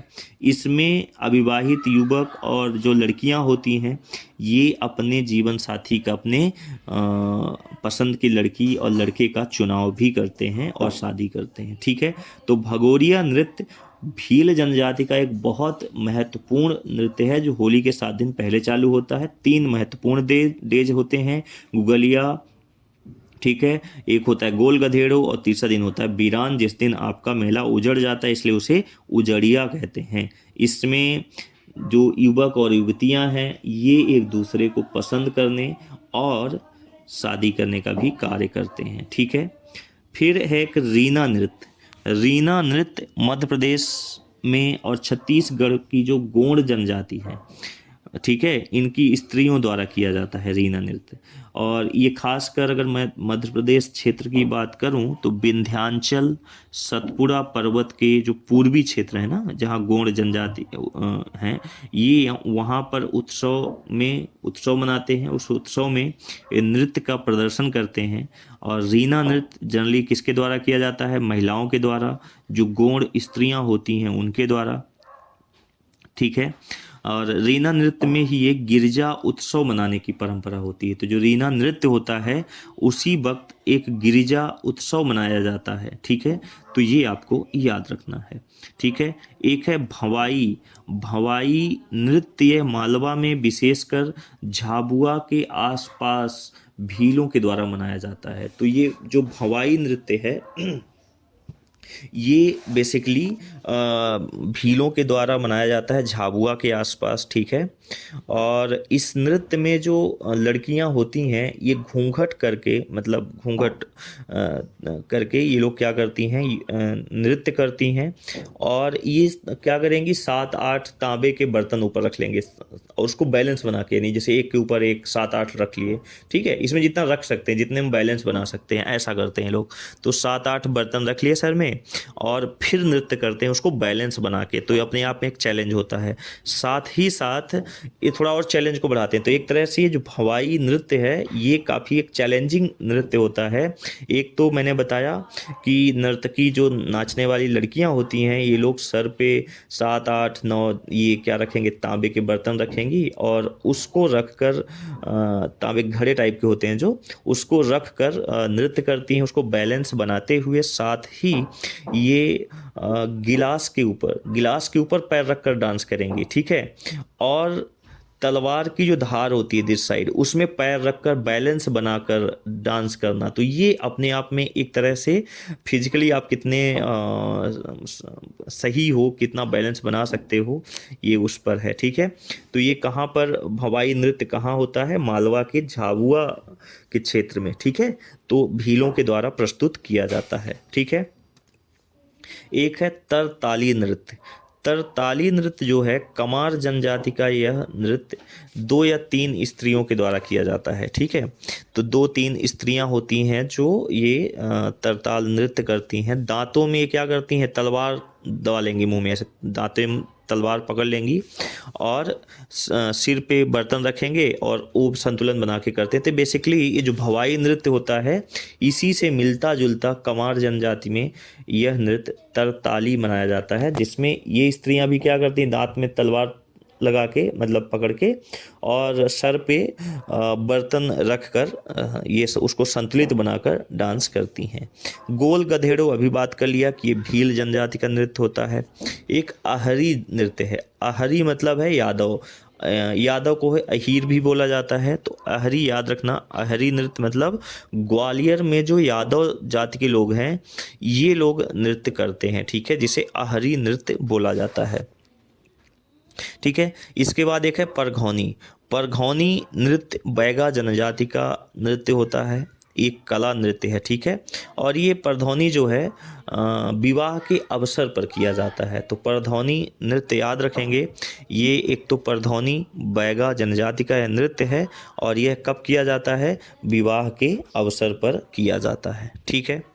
फिर बात करते हैं एक हुल्की। हुल्की नृत्य होता है मुड़िया जनजाति में। यह हुल्की नृत्य जो है किया जाता है, लड़के और लड़कियां दोनों ही ये नृत्य करते हैं, ठीक है। और इसमें बेसिकली गाने और नृत्य के माध्यम से जो राजा रानी हैं ये कैसे रहते हैं उनके जीवन शैली को बताते हैं, ठीक है। तो जो हुल्की नृत्य है ये मुड़िया जनजाति के लड़के लड़की एक तरह से राजा रानी के जीवन को प्रस्तुत करते हैं कि किस तरह से राजा रानी रहते हैं, उनकी क्या जीवन शैली है, ठीक है। एक नृत्य है थापटी नृत्य। थापटी नृत्य जो है ये चैत्र बैसाख में बेसिकली ये जो कोरकू की स्त्रियां हैं, कोरकू जनजाति में स्त्री और पुरुष एक सामूहिक नृत्य करते हैं। थापटी किससे संबंधित है, कोरकू जनजाति से, ठीक है। थापटी में बेसिकली ये ढोल बजाकर ये नृत्य किया जाता है, ठीक है। और इसके बाद एक है रीना सैला। रीना सैला नृत्य, सैला रीना इसका पूरा नाम है, सैला नृत्य। तो सैला नृत्य में ये क्या है, सैला नृत्य का अर्थ होता है ठंडा। तो ठंडे जो बेसिकली ठंडे के महीने में ये डंडा नृत्य, एक डंडा लेकर, डंडा लिए होते हैं 1.5-2 हाथ का और हाथ में डंडा लेकर ये नृत्य करते हैं। ये बेसिकली जो पर्वतीय क्षेत्र में जो जनजाति निवास करते हैं वो लोग यह सैला नृत्य करते हैं, ठीक है। और ये पूरे ठंडियों के मौसम में चलता है। सैला का मतलब ही होता है सर्दी, तो ये पूरे ठंडी के मौसम में ये नृत्य चलता रहता है, ठीक है। तो याद रखना है आपको सैला नृत्य, ठीक है।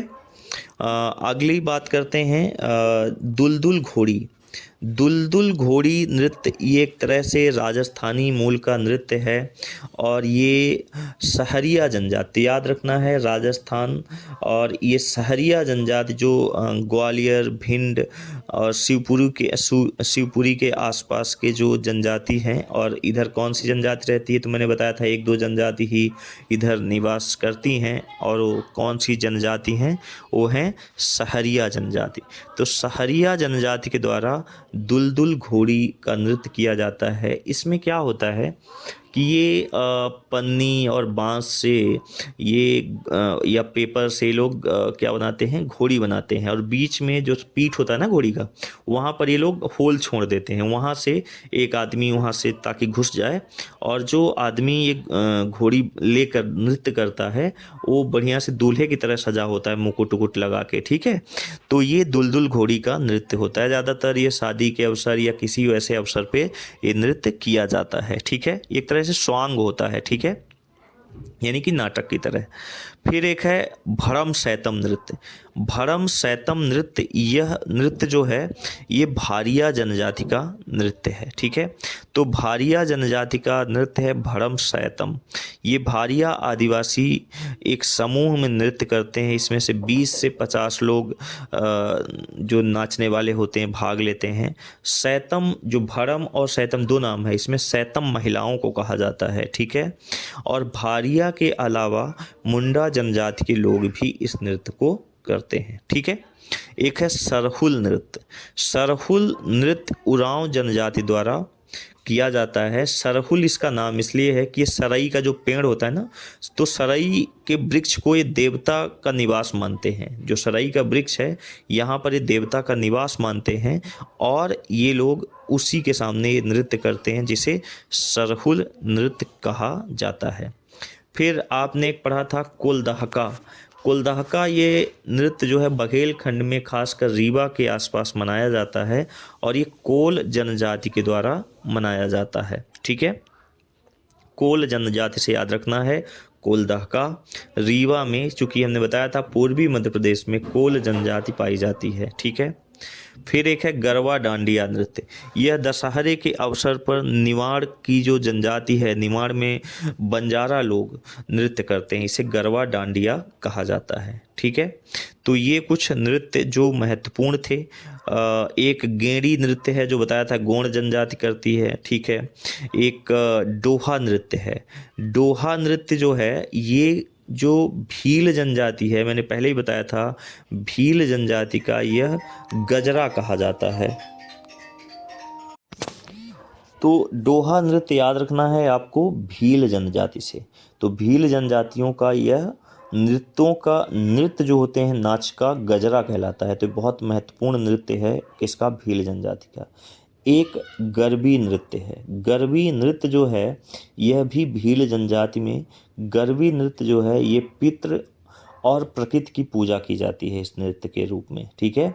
तो जो भील जनजाति है वो पितृ अपने और प्रकृति की पूजा करते हैं। जब पूजा करते हैं उस वक्त ये गरबी नृत्य करते हैं, ठीक है। तो दोस्तों यहाँ तक तो आपका नृत्य के बारे में हो गया, ठीक है। अब हम बात करेंगे इसके बारे में जनजातियों के लोक गायन, फिर लोक नाट्य, और फिर इनकी प्रमुख जो बोलियां हैं उसके बारे में बात करेंगे। तो इनका एक तरह से लोक साहित्य कंप्लीट हो जाएगा, ठीक है। चलिए तो आगे बढ़कर हम बात करेंगे लोक गायन के बारे में। ये आपने अभी देखा प्रमुख जनजातियों के नृत्य के बारे में, ठीक है। यहाँ पर एक चीज़ और आपको मैं बताऊं कि अगर मैं मध्य प्रदेश को 4 भागों में बांट दूं, जैसे कि मालवा मालवा भाग हो गया, निमाड़, बघेलखंड क्षेत्र हो गया, और बुंदेलखंड क्षेत्र हो गया, ठीक है। तो मालवा, निमाड़ ये हो गया एक तरह से पश्चिमी और दक्षिणी क्षेत्र, और बुंदेलखंड हो गया उत्तरी पूर्वी, और बघेलखंड हो गया पूर्वी क्षेत्र, ठीक है। तो अगर इस तरह से हम देखें, क्योंकि ये सांस्कृतिक रूप से भाषा के रूप में, ठीक है, ये हम 4 पार्ट में ही डिवाइड करके पढ़ेंगे, जैसे मालवा, निमाड़, बुंदेलखंड और बघेलखंड, ठीक है। तो कई बार इससे क्वेश्चन भी आता है कि ये जैसे प्रमुख नृत्य ये कौन से क्षेत्र का है, मालवा क्षेत्र का है, निमाड़ का है, बुंदेलखंड का है, या बघेलखंड का है। तो यहाँ समझते हैं, ठीक है। तो इसमें अगर मैं बात करूं सबसे पहले निमाड़ की, तो निमाड़ में जो प्रमुख नृत्य हैं वो हैं, अब ये ऐसा नहीं कि सिर्फ जनजातियों का है, ये ओवरऑल मैं निमाड़ के प्रमुख नृत्यों की बात कर रहा हूँ। तो निमाड़ क्षेत्र में प्रमुख नृत्य है माडल्या, आड़ा खड़ा, गणगौर, काठी, डंडा, फेफरिया। ठीक है, मैं इसको ऐसे भी पढ़ता हूँ, निमाड़ गढ़ का फेफा अखाड़ा।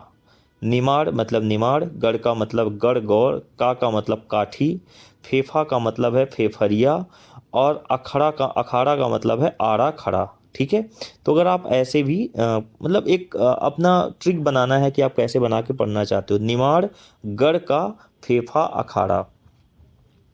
तो ये 6 आपको लोक नृत्य याद रखने हैं निमाड़ के लिए।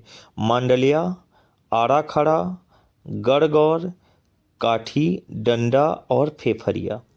गणगौर जो है ये क्या है, एक नृत्य है जो गणगौर, ये 9 दिनों का एक उत्सव होता है। ठीक है, ये 9 दिनों के दौरान ही ये उत्सव मनाया जाता है।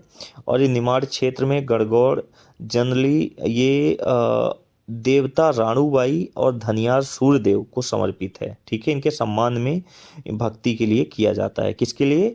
देवता राणूबाई और धनियार सूर्यदेव के उस पे। ठीक है, और जो गणगौर नृत्य है ये 2 प्रकार का होता है, एक है झालरिया और एक है झेला नृत्य।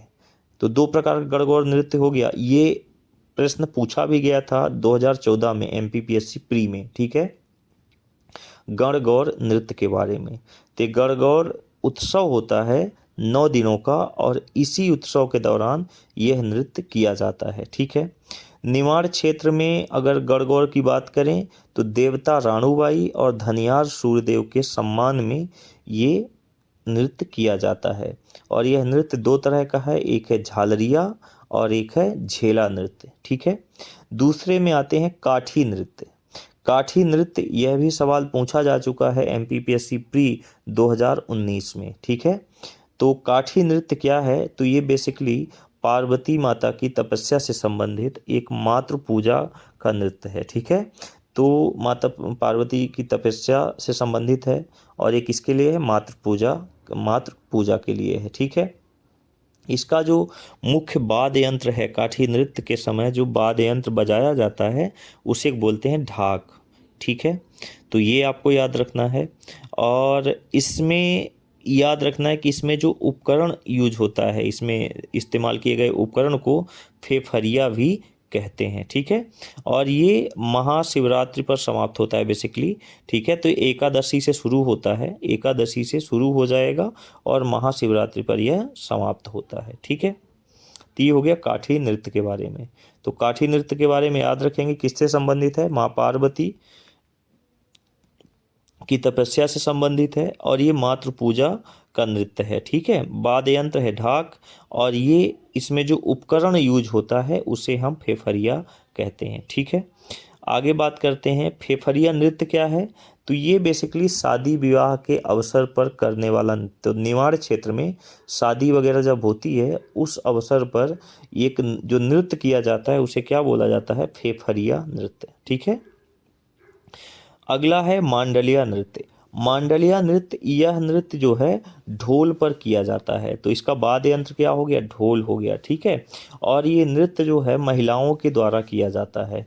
तो मांडलिया में आपको 2 ये चीज़ें याद रखनी है कि ये ढोल बजता है और उस पर नृत्य किया जाता है, और ये मांडलिया नृत्य निमाड़ में औरतें करती हैं। ठीक है, अगला जो नृत्य है निमाड़ क्षेत्र का है वो है आड़ा खड़ा नृत्य। आड़ा खड़ा नृत्य, ये निमाड़ क्षेत्र में ये बेसिकली जन्म के समय बच्चा जब जन्म लेता है उसके साथ टाइम पे करते हैं आड़ा खड़ा नृत्य। दूसरा मुंडन व विवाह के अवसर पर भी ये आड़ा खड़ा नृत्य प्रदर्शित किया जाता है। ठीक है, और इसमें जो मुख्य वाद्य यंत्र है वो है ढोल। तो ढोल बजाते हैं और गीत के साथ आपका आड़ा खड़ा नृत्य प्रदर्शित किया जाता है। कब किया जाता है, मुंडन, विवाह या जन्म के अवसर पर। तो एक तरह से कह सकते हैं कि इंसान के जो खुशी के अवसर हैं यही तो मेन होते हैं, जन्म, मुंडन और विवाह, है ना। आगे की बात करते हैं कि डंडा नृत्य। तो जो डंडा नृत्य है ये बेसिकली चैत्र बैसाख में ये किया जाता है डंडा नृत्य। और ये जो गणगौर नृत्य था ये उसी के अवसर पर किया जाता है। ठीक है, गणगौर जो नृत्य है ये उसी के अवसर पर डंडा नृत्य किया जाता है। और ये पुरुष नृत्य होता है, तो इसमें जो मेल होते हैं ना वो लोग करते हैं, पुरुष लोग करते हैं इस नृत्य को। ठीक है, और इस नृत्य का जो वाद्य यंत्र है प्रमुख वो है ढोल और थाली। तो ढोल और थाली बजाकर ये गणगौर के अवसर पर यह नृत्य किया जाता है। ठीक है, पुरुषों के द्वारा। अब बात करते हैं, तो याद रखिए निमाड़ क्षेत्र के जो प्रमुख नृत्य हैं वो कौन कौन से हैं। गणगौर नृत्य, तो गणगौर नृत्य क्या है, यह 9 दिनों में चलने वाला एक नृत्य है। ठीक है, और ये निमाड़ क्षेत्र में देवता राणूबाई और धनियार सूर्यदेव को समर्पित है। और जो गणगौर नृत्य है 2 प्रकार का होता है, झालरिया और झेला नृत्य। काठी नृत्य माँ पार्वती की तपस्या से संबंधित है और ये मातृ पूजा पे किया जाता है। और मुख्य वाद्य यंत्र इसमें ढाक है और इसमें जो उपकरण यूज किया जाता है उसे फेफरिया कहते हैं। फेफरिया भी एक नृत्य होता है और यह विवाह के अवसर पर किया जाता है। मांडलिया नृत्य, यह मांडलिया नृत्य ढोल पर किया जाता है और ये महिलाओं के द्वारा निमाड़ में किया जाता है। ठीक है, आड़ा खड़ा नृत्य तो ये बताया जन्म, मुंडन और विवाह के अवसर पर किया जाने वाला नृत्य है। डंडा नृत्य तो ये गणगौर अवसर पर ही किया जाता है। गणगौर एक उत्सव होता है, ठीक है, एक पर्व है और उसी पर्व के अवसर पर जो नृत्य किया जाता है उसे गणगौर नृत्य कहते हैं। और गणगौर नृत्य के दौरान ही डंडा नृत्य भी किया जाता है और यह एक तरह से पुरुषों का नृत्य होता है और ढोल और थाली बजाकर लोग नृत्य करते हैं। तो ये याद रखना है अपने को, मांडलिया, आड़ा खड़ा, गणगौर, काठी, डंडा और फेफरिया। ठीक है, ये 6 प्रमुख नृत्य कहाँ के हैं, निमाड़ के। आइए बात करते हैं मालवा क्षेत्र के प्रमुख नृत्यों के बारे में। ठीक है, तो हम आपको मैं बता दूं, आप ऐसे याद कर सकते हैं, मालवा राज का राई अब मटकी भागो खड़ा। मालवा राज का राई, मालवा राज का राई, मटकी भागो खड़ा, मालवा। ठीक है, तो अब आप इससे ले लीजिए क्या क्या। मालवा मतलब मालवा क्षेत्र का, रा से राई हो गया, या आप राज से होता है राजवाड़ी नृत्य, राजवाड़ी नृत्य। ठीक है, और राजवाड़ी के बाद है का से होता है कानड़ा, कानड़ा। फिर राई, मटकी खुद एक नृत्य है, राई एक नृत्य है। ठीक है, और भागो मतलब भगोरिया एक नृत्य है, और खड़ा आड़ा खड़ा। तो मालवा राज में, यानी राज का मतलब है राजवाड़ी नृत्य, का मतलब है कानड़ा युद्ध नृत्य, राई तो राई नृत्य है ही है, मटकी नृत्य है, भागो का मतलब है भगोरिया, अखड़ा का मतलब है आड़ा खड़ा। तो मालवा राज का राई, भागो खड़ा। ठीक है, ऐसे याद कर सकते हैं। तो ये आपके 6 यहाँ पर भी प्रमुख नृत्य हैं। इनमें से बात करते हैं एक एक करके। जैसे मटकी नृत्य जो है, तो जो मटकी नृत्य है ये मालवा क्षेत्र का, इसमें सगाई विवाह के अवसर पर बेसिकली मालवा गांव की जो महिलाएं हैं, यहाँ मालवा में जो गांव की महिलाएं हैं वो मटकी नृत्य करती हैं। मटकी के बेसिकली ताल पे नृत्य किया जाता है। ठीक है, और शुरू में तो ये पहले एकल महिला मतलब एक महिला अकेले करती थी, जिसे झेला कहा जाता है। जो महिला नृत्य करती थी उसे क्या कहा जाता था, झेला। ठीक है, और अब ये क्या है, ढोल अभी तो ग्रुप में भी करते हैं। ठीक है, ढोल पर मटकी ताल, इस नृत्य की मटकी एक ताल होता है, तो ढोल पर मटकी ताल बजाया जाता है और उस पे महिलाएं क्या होती हैं, नृत्य करती हैं। और महिला को क्या बोलते हैं, झेला बोलते हैं, जो महिला इस पर नृत्य करती है। तो कब होगा मटकी का नृत्य, ये सगाई विवाह के अवसर पर किया जाता है। ठीक है, दूसरा है आड़ा खड़ा। अच्छा, आड़ा खड़ा आपने निमाड़ में भी पढ़ा था, जहाँ पर विवाह, जन्म, मुंडन के अवसर पर होता था। यहाँ पर आड़ा खड़ा रजवाड़ी नृत्य है। यह भी नृत्य जनरली शादी के मंडप में ही किया जाता है। ठीक है, इसे रजवाड़ी नृत्य किया जाता है ना। तो जो शादी के अवसर पर, वहाँ पर भी क्या बताया था, मुंडन, जन्म और विवाह के अवसर पर, यहाँ पर भी शादी और विवाह के अवसर पर आड़ा खड़ा राजवाड़ी नृत्य किया जाता है। तो इसको जो मालवा में इसको रजवाड़ी बोला जाता है, आड़ा खड़ा रजवाड़ी नृत्य। ठीक है, फिर अगला है राई लोक नृत्य, ठीक है। तो राई बहुत इम्पॉर्टेंट लोक नृत्य है, ठीक है। यह नृत्य किसी भी अवसर के लिए विशिष्ट नहीं है। ये हमने जनजातियां जब पढ़ रहे थे वहाँ पर भी हम राई नृत्य के बारे में बात किया हूँ, ठीक है। तो ये कभी भी किसी भी अवसर पर किया जा सकता है। और इसमें जो मुख्य नर्तकी होती है उसे बेदानी कहा जाता है। क्या कहते हैं? बेदानी, ठीक है। और इसका जो मुख्य वाद्य यंत्र है वो मृदंग है, मृदंग, ठीक है। तो याद रखना है। मटकी हो गया जो सगाई शादी के अवसर पर महिलाएं करती हैं, ठीक है। ढोलक पर एक मटकी ताल पे करती हैं। आड़ा खड़ा ये भी शादी और शादी के मंडप में करने वाला नृत्य होता है। राई लोक नृत्य यह किसी भी अवसर पर किया जा सकता है, ठीक है। और इसमें मुख्य नर्तकी जो होती है वो बेदानी होती है, ठीक है। और यंत्र होता है मृदंग, ठीक है। फिर एक है कानड़ा युद्ध, कानड़ा नृत्य। तो कानड़ा नृत्य बुंदेलखंड में भी कानड़ा होगा, ठीक है, ध्यान रखिएगा। तो बुंदेलखंड में कानड़ा मूल रूप से धोबी समाज के लोगों द्वारा किया जाता है, ठीक है। तो बुंदेलखंड में ये धोबी समाज के द्वारा किया जाता है और यहाँ जनरल कोई भी करता है। मुख्य वाद्य यंत्र इसमें होगा सारंगी, लोटा, ढोलक, इकतारा और मृदंग के साथ ये नृत्य किया जाता है, ठीक है। आइए बात करते हैं बुंदेलखंड क्षेत्र के लोक नृत्य के बारे में। तो बुंदेलखंड के जो लोक नृत्य हैं इसमें 3 प्रमुख लोक नृत्य हैं बुंदेलखंड में। एक है सैरा, बधाई और ढमरियाई, ठीक है। बधाई से ढमरियाई, बधाई से ढमरियाई। तो बधाई हो गई से सैरा और ढमरियाई। तो बधाई ढमरियाई, बधाई से ढमरियाई। कुछ भी आप ऐसे अपना राइम कुछ भी बना लीजिए, ठीक है। तो सैरा, बधाई और ढमरियाई, ठीक है। तो सैरा नृत्य के बारे में बात करें तो यह सावन भादों में ये नृत्य किया जाता है बेसिकली, ठीक है, सावन भादों में। और यह पुरुष प्रधान नृत्य है। एक पुरुष प्रधान नृत्य और बताया था हमने, वो कौन सा था? डंडा नृत्य भी क्या था? पुरुष प्रधान था, जो निमाड़ क्षेत्र में किया जाता है। बुंदेलखंड में जो नृत्य है जो पुरुष प्रधान नृत्य है वह है सैला नृत्य, ठीक है। इसमें लोग ग्रुप में करते हैं तो 14 से 20 लोग हिस्सा लेते हैं इसमें। 2 फीट की एक लकड़ी ले लेंगे और इस नृत्य में ढोलक और जो वाद्य यंत्र होंगे, मजीरा, बांसुरी वाद्य यंत्र प्रमुख हैं जो इसमें बजाते हैं, ठीक है। तो सैरा नृत्य और डंडा नृत्य ये दोनों नृत्य क्या हैं? पुरुष प्रधान नृत्य हैं। तो डंडा निमाड़ में और सैरा कहाँ पर? बुंदेलखंड में। बधाई नृत्य, तो बधाई नृत्य भी ये क्या है? ये बुंदेलखंड में बेसिकली ग्रामीण इलाकों में शादी के मौके पर इसे बधाई देने के लिए बेसिकली यह नृत्य प्रस्तुत किया जाता है, ठीक है। इसमें महिला तथा पुरुष दोनों की भूमिका होती है, दोनों कर सकते हैं, ठीक है। इसमें जनरली 2 पुरुष नाचने वाले होते हैं और 2 महिलाएं नाचने वाली होती हैं और एक साथ में नाचते हैं 4 लोग, ठीक है। ये भी ढोलक के ऊपर बधाई ताल होता है, बधाई ताल बजता है और इस पर ये लोग नाच करते हैं, ठीक है।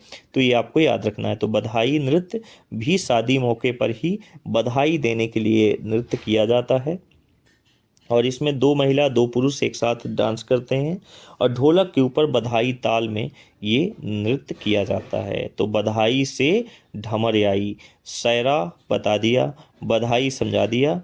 अब बात करते हैं ढिमरियाई। तो ढीमर एक जनजाति होती है। तो ढीमर एक जाति है। तो ढीमर जाति के द्वारा जो नृत्य करते हैं, ढीमर जाति के लोग जो नृत्य करते हैं कहाँ पर? बुंदेलखंड में। इसीलिए इसे ढिमरियाई नृत्य कहा जाता है, ठीक है। तो बुंदेलखंड में 3 नृत्य हमें याद रखने हैं: सैरा नृत्य, बधाई नृत्य और ढिमरियाई नृत्य, ठीक है। सैरा पुरुष प्रधान होता है, बधाई में 2 महिला 2 पुरुष करते हैं और ढिमरियाई ढीमर जाति के द्वारा नृत्य किया जाता है, इसलिए इसका नाम हो गया है ढिमरियाई। आइए बात करते हैं अब बघेलखंड का लोक नृत्य, ठीक है। तो बघेलखंड के लोक नृत्य में प्रमुख नृत्य है बिरहा। यह अहिरहाई नृत्य भी इसे बोलते हैं। बिरहा को हमने लोक जनजाति जब पढ़ा रहा था वहाँ भी पढ़ाया था आपको बिरहा जनजाति के बारे में। तो बिरहा जनजाति बिरहा या अहिराई नृत्य, ठीक है। यह बेसिकली अहीर लोगों, अहीर या यादव कह सकते हैं, अहीर लोगों के द्वारा यह नृत्य किया जाता है, इसलिए इसे अहिरहाई कहा जाता है। बघेलखंड में जनरली सभी जातियों के लोगों के बीच ये बिरहा नृत्य प्रचलित है। ठीक है, और ये जनरली शादी मौके पर या किसी खुशी के मौके पर ये नृत्य किया जाता है। ठीक है, और बघेलखंड में बेसिकली इस प्रथा को दादर ले जाना कहते हैं। ठीक है, दादर ले जाना में क्या होता है, बिरहा या अहिरहाई नृत्य किया जाता है। तो याद रखना है अपने को, बिरहा नृत्य बघेलखंड का।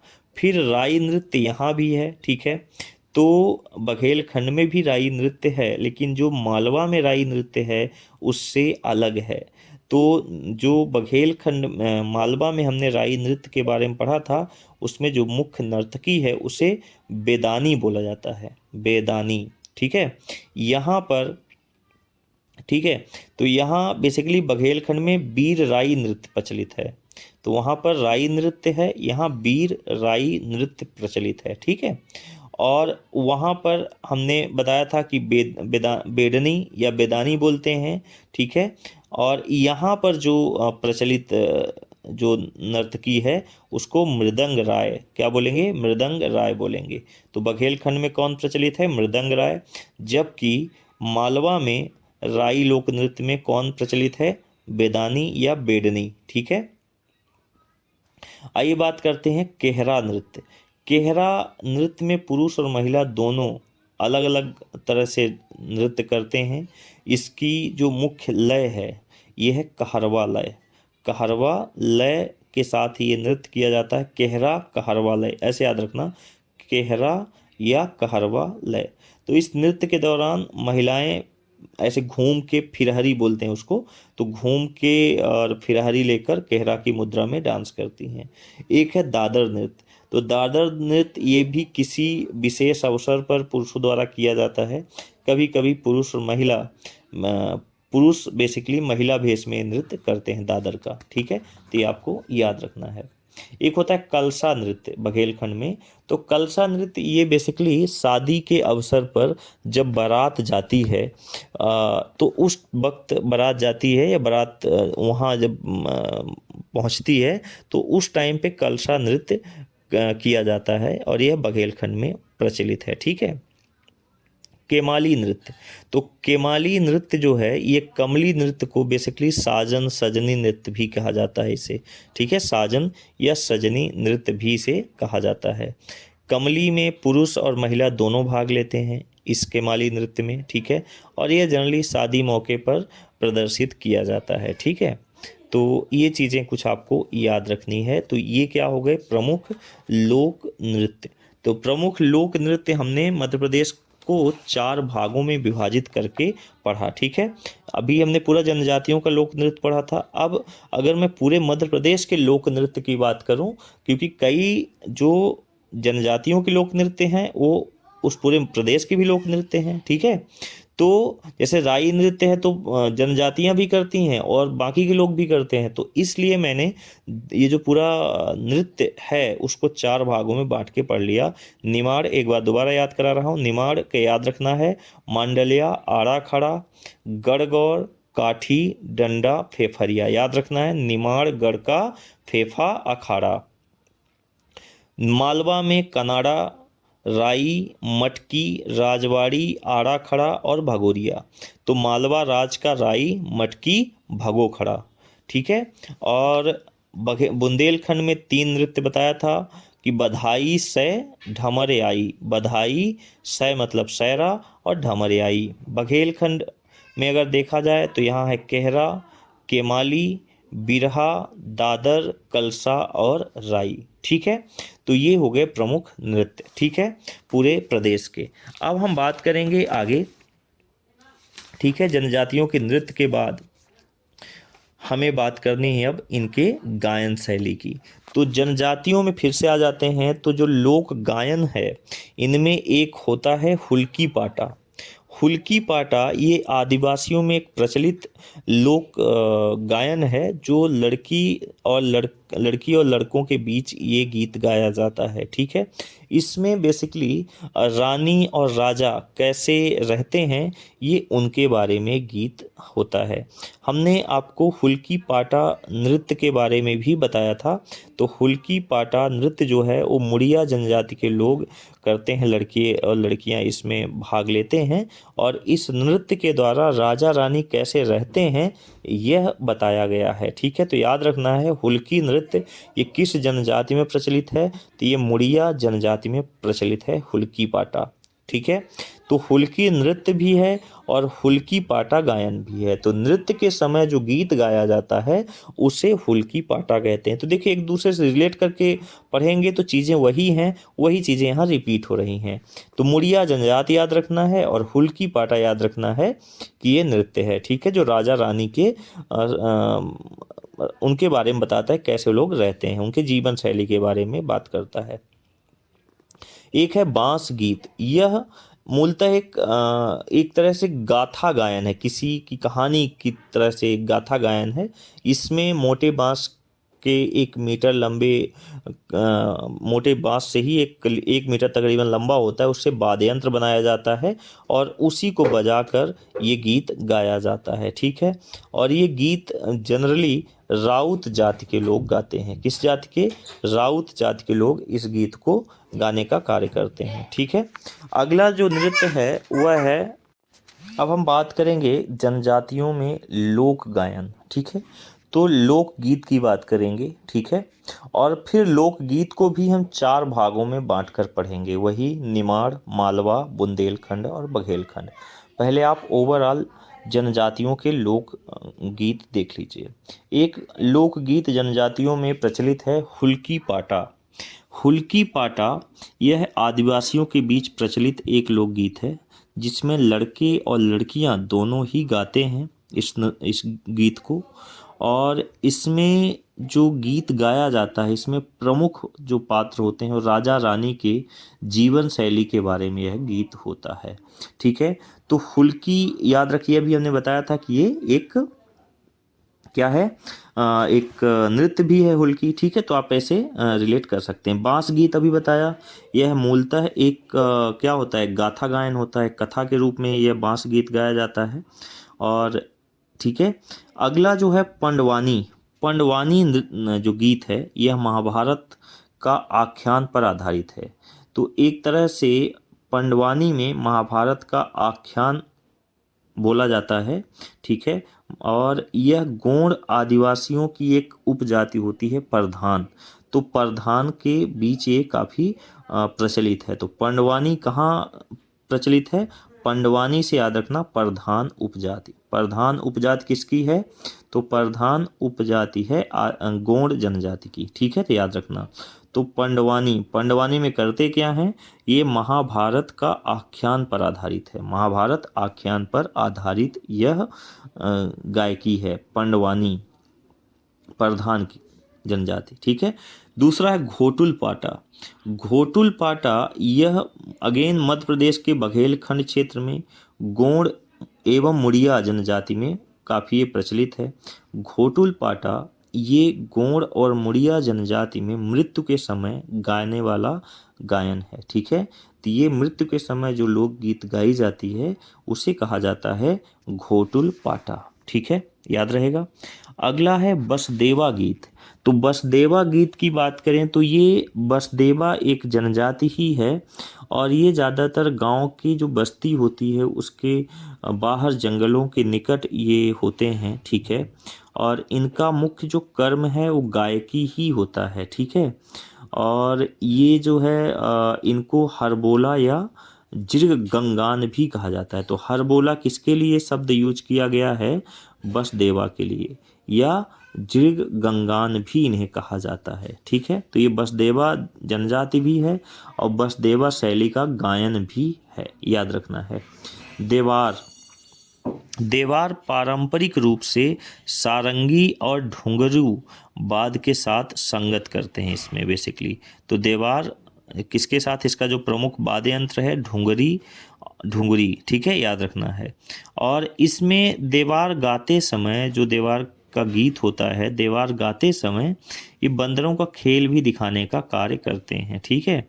और इसमें बैरियर एल्विन के बारे में आपने पहले ही पढ़ चुके हैं कि अनुसार देवार संभवतः यह गोंड एवं कवर से उत्पन्न हुए जनजाति हैं, ठीक है, जिन्हें ओझा भी कहा जाता है, ठीक है, इनको ओझा भी कहा जाता है। अगला है प्रधान। तो प्रधान गायकी से जुड़ी जनजाति है, ठीक है। अभी हमने बताया प्रधान जो है गोंड की उपजाति है, गोंड समुदाय की उपजाति है जो लिंगो पाटा गाते हैं। ये प्रधान क्या गाते हैं? लिंगो पाटा गाते हैं और इसमें गोंड से संबंधित इतिहास की गाथाएं गाने का जिक्र होता है प्रधान में, ठीक है।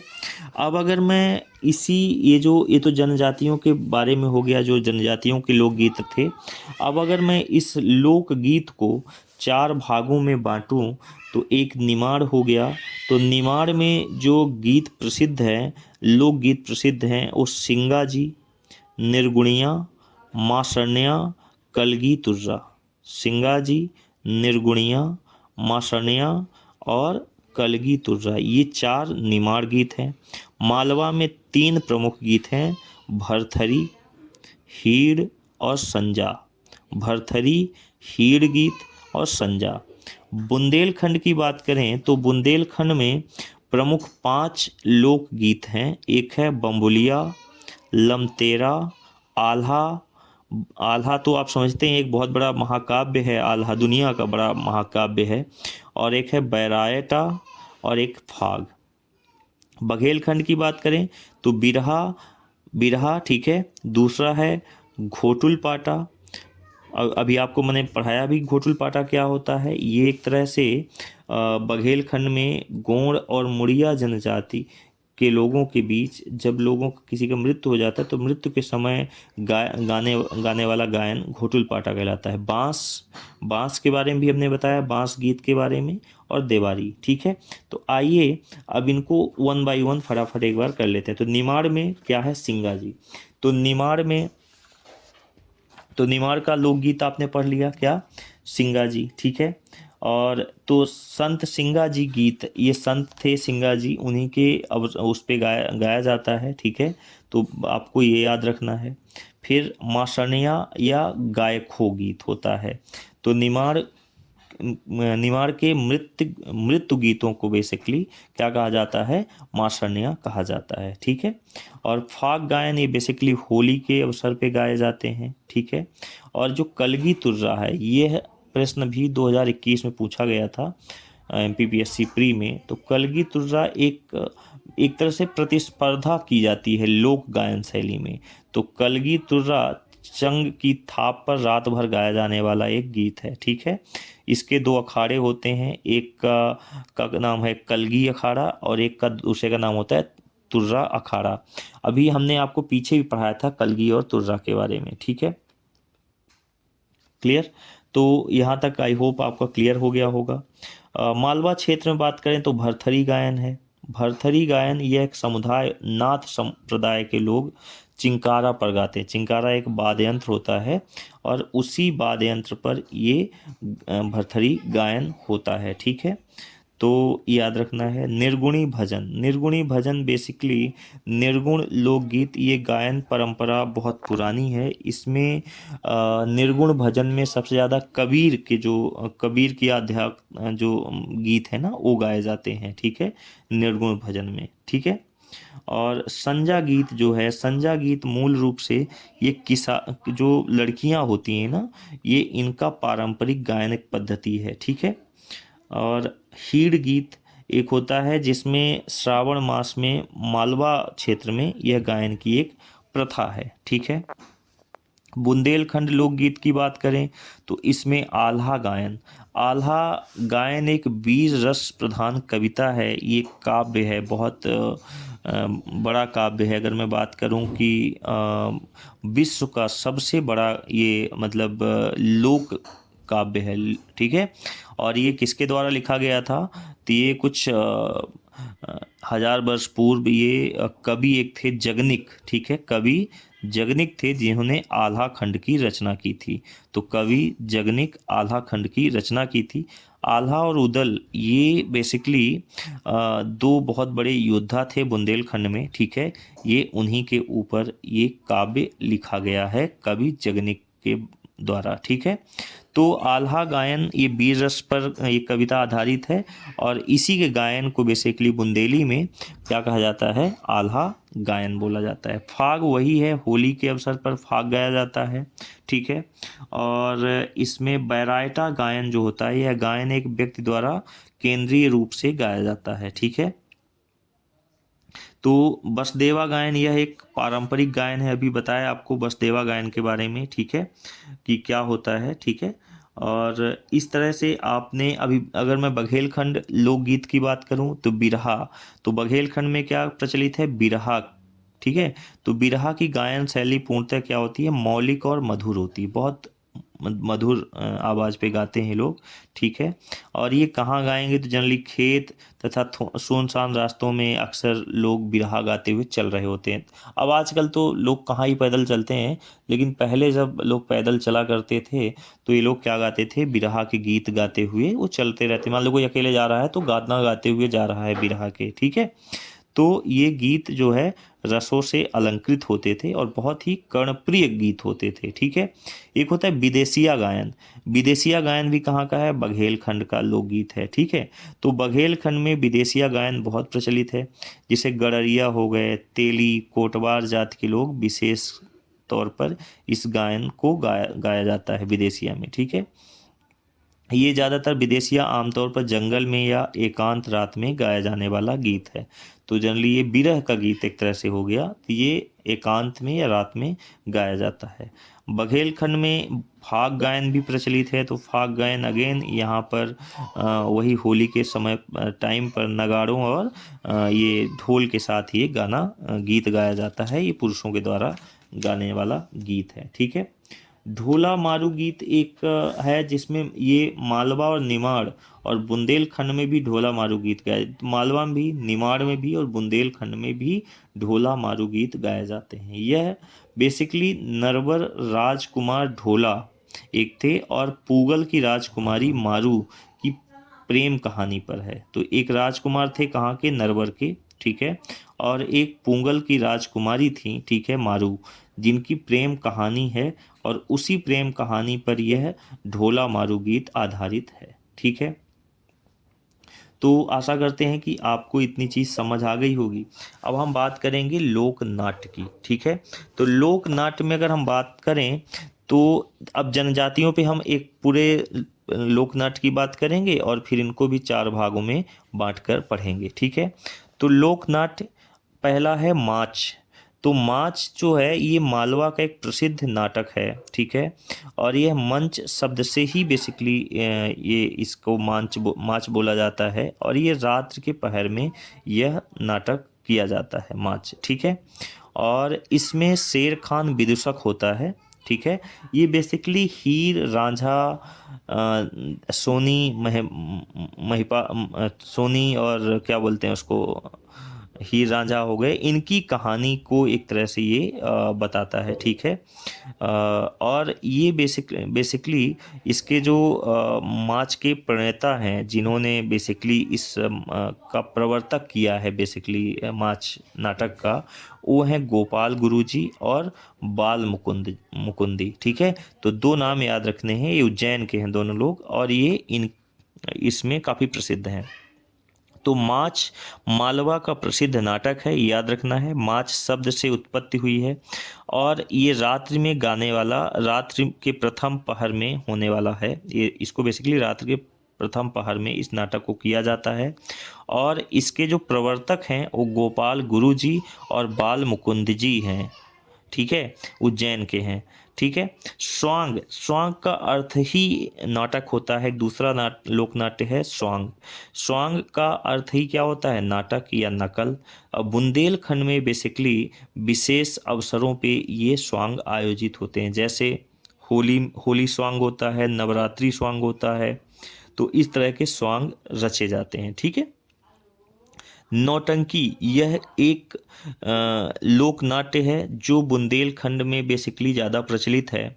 और ये ध्रुव प्रहलाद, जो ध्रुव हैं भक्त प्रहलाद, लैला मजनू, सोनी महिवाल जैसे धार्मिक और पौराणिक प्रेम प्रसंगों को लेकर ये नौटंकी आयोजित की जाती है। तो नौटंकी ये क्या है, लोक नाट्य है। कहाँ का, बुंदेलखंड का। बुंदेलखंड में ज़्यादा प्रचलित है और इसमें ध्रुव, भक्त प्रहलाद, लैला मजनू, सोनी महिवाल जैसी प्रेम कहानियों को प्रदर्शित किया जाता है। ठीक है। और अगर इसके मैं लोक नाट्य के प्रमुख लोगों की बात करूं, वो हैं गोपाल चंद्र, मोरध्वज, पूरन भक्त। इनको याद रखें, इनकी ये बेसिकली पूरन भक्त जैसे चरित्र नौटंकी की विशेषता है। ठीक है। एक लोक नाट्य होता है कठपुतली।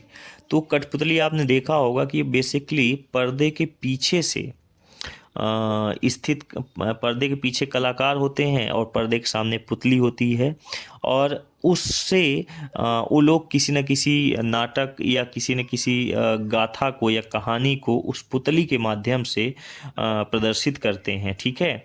और इसमें भी कई तरह की कठपुतली का नाटक होता है, जैसे दास्तान पुतली होता है, धड़ पुतली या संचालित पुतली या छाया। कई बार छाया में मतलब ऐसा दिखाया जाता है कि इसकी शैडो जो है ना, शैडो पे वो पुतली चल रही होती है और एक कहानी उस पे चल रही होती है। ठीक है। तो ये होता है कठपुतली लोकनाट्य। एक है गम्मत। गम्मत का अर्थ है नाटक। निमाड़ में, ये गम्मत कहाँ का है, निमाड़ क्षेत्र का। तो निमाड़ में गम्मत सर्वाधिक प्रचलित लोक विद्या है। ठीक है। और इसमें झांझ, मादर, ढोलक, हारमोनियम, तबले के साथ गम्मत नाटक का प्रस्तुतिकरण किया जाता है। ठीक है। तो गम्मत याद रखना है कहाँ से, निमाड़ से। तो निमाड़ का ये प्रसिद्ध लोक नाट्य है। रासलीला।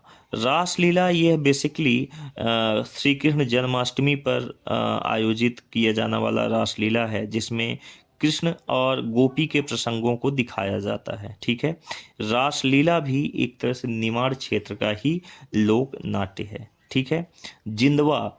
जिंदवा ये बघेलखंड में एक लोक नाट्य है। ये ज़्यादातर जब बारात प्रस्थान कर जाती है, ठीक है, बारात चली जाती है, बारात जाने के बाद जहाँ से बारात जाती है, इन लड़के के घर में बारात चली जाती है, सभी पुरुष तो बारात चले जाते हैं, वहाँ की जो स्त्रियां हैं वो रात में लोग ये नाटक करती हैं, जिसको बोला जाता है जिदवा। तो ज़्यादातर लड़कियां वो लड़कों के कपड़े पहन के और कुछ लड़की लड़कों के बीच का प्रसंग दिखाते हैं। ठीक है। तो इसी को बोला जाता है जिंदवा, या इसे बहलोल भी कहा जाता है। कुछ जगहों पर जिंदवा और कहीं पर इसे बहलोल कहा जाता है।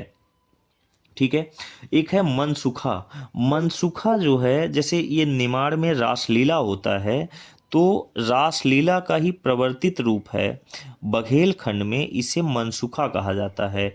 और मनसुखा में मनसुख और गोपियों के मध्य जो नोक झोंक होती है, छेड़छाड़ होती है, इसी को बेसिकली दिखाया जाता है मनसुखा। तो मनसुखा को याद रखना है, ये रास लीला जो होती है उसी का बघेली संस्करण है। ठीक है, मनसुखा। खम्ब स्वांग। खम्ब स्वांग ये कोरकुओं का एक खम्ब स्वांग एक कोरकू जो जनजाति है उसके बीच प्रचलित है, और ये बहुत महत्वपूर्ण लोकनाट्य है कोरकुओं का। ये मेघनाथ की पूजा के अवसर पर यह खम्ब स्वांग किया जाता है। ठीक है। और इसके जो झांझ मृदंग के साथ इसका प्रस्तुतिकरण होता है। अगला लोकनाट्य है तुर्रा कलगी।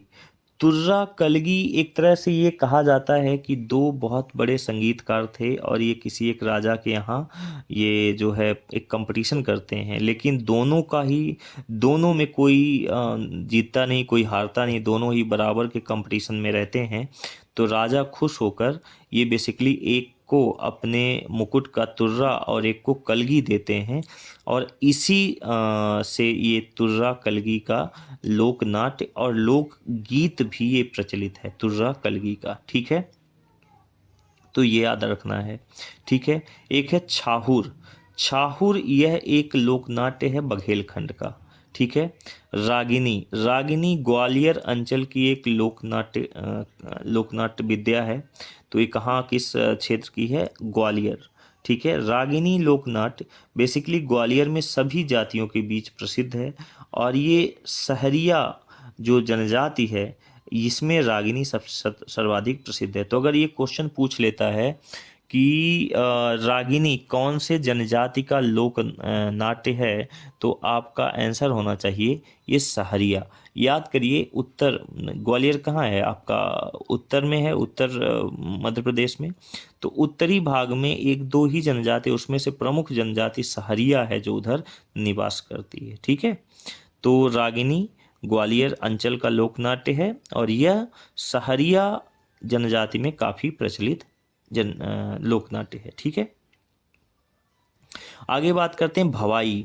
भवाई हम पहले भी पढ़ चुके हैं। ठीक है, तो भवाई झाबुआ के आसपास प्रचलित भवाई मुख्यतः एक गुजरात का एक लोक नाट्य है। भवाई नृत्य भी है, लोक नृत्य भी हमने पढ़ा था। ठीक है, भवाई का तो कैसे उस पे गिलास पे या तलवार के ऊपर चढ़कर स्त्रियां डांस करती हैं। ठीक है, हिंगोला। हिंगोला ये मंच रहित एक सरल नाट्य है। हिंगोला बेसिकली ये मंच की जरूरत नहीं होती, ऐसे ही ये नाटक किया जाता है। ये दो दलों के बीच बेसिकली दो दल बनाए जाते हैं हिंगोला में, और उनके बीच एक तरह से नोक झोंक की जाती है ना, बातचीत का वो रहता है, इसी को हिंगोला बोला जाता है। ठीक है,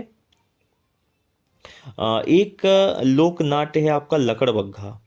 यह विवाह के बाद मंच पर खेला जाता है, और इसमें जनरली क्या होता है कि लड़की को एक लकड़बग्घा उठा ले जाता है, फिर कुछ लड़के उसको जाते हैं और तीर मार कर उसको घायल कर देते हैं, और वो लड़के जब घायल हो जाते हैं तो लड़की जो है उनकी सेवा करती है। यही बेसिकली लकड़बग्घा लोक नाट्य होता है। ठीक है, एक नौटंकी है। यह नौटंकी जो लोक नाट्य है यह बघेलखंड में ही बघेलखंड का यह एक लोक नाट्य है। ठीक है, तो इसमें एक बैरज का जो राजा है और मनिहारिन के बीच का प्रसंग है। ठीक है, इस नौटंकी में तो एक राजा और एक मनिहारिन के बीच का प्रसंग दिखाया जाता है किसमें, नौटंकी में। ठीक है, तो अब एक बार ये तो आपने प्रमुख लोकनाट्य पढ़ लिए, माच पढ़ लिया, तो मालवा का एक प्रसिद्ध लोकनाट्य है माच। ठीक है, और ये रात्र के प्रथम पहर में चालू होता है।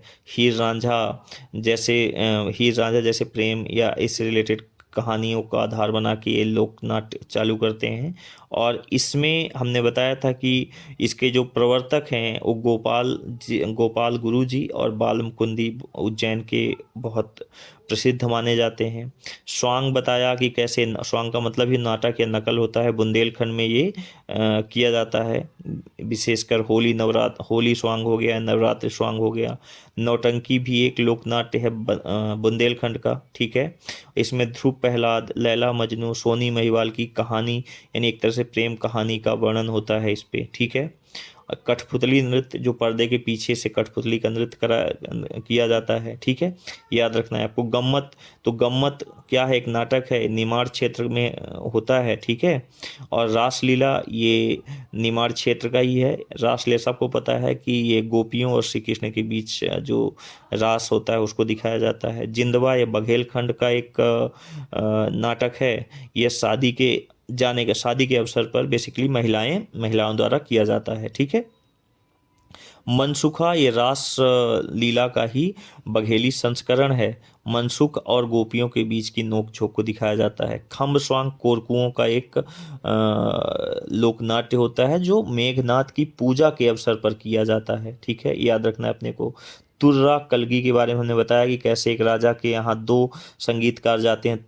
ठीक है, एक हिंदू संत होते हैं तुकनगीर, और एक मुस्लिम संत होते हैं शाह अली। दोनों गाते हैं लेकिन दोनों में कोई कंपटीशन जो है नहीं जीतता, और राजा प्रसन्न होकर एक को तुर्रा और एक को कलगी दे देते हैं। ठीक है, और छाहुर एक लोकनाट्य है। ये कहाँ का है, बघेलखंड का लोकनाट्य है।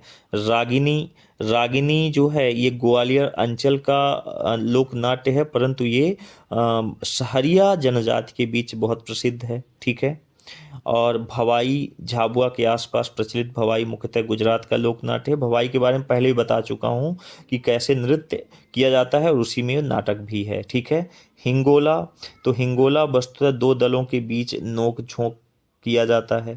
लकड़बग्घा की कहानी अभी आपको मैंने बताया, ठीक है।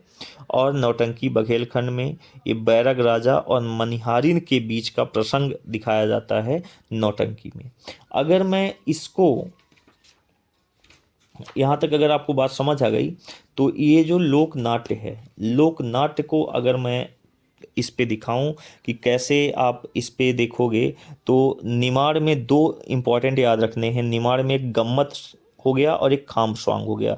खाम स्वांग आपको पता है किसके बीच होता है, तो खाम स्वांग जो है ये कोरकू का बहुत महत्वपूर्ण होता है, कोरकुओं के बीच, ठीक है। जब मेघनाथ की पूजा करते हैं उस वक्त ये नाटक करते हैं, ठीक है। गम्मत निमाड़ का ही एक स्थानीय नाटक है, ठीक है, और रात्रि में हर गांव में पूजा के दौरान प्रदर्शित किया जाता है, ठीक है। तो याद रखना है गम्मत, ठीक है। भवाई के बारे में बात कर लिया हूं मैंने।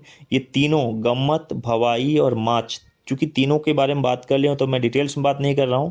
मैं सिर्फ इतना बता रहा हूं कि निमाड़ के कौन कौन से लोक नाटक हैं, ठीक है। तो निमाड़ के हो गए गम्मत और खाम स्वांग, गम्मत और खाम स्वांग।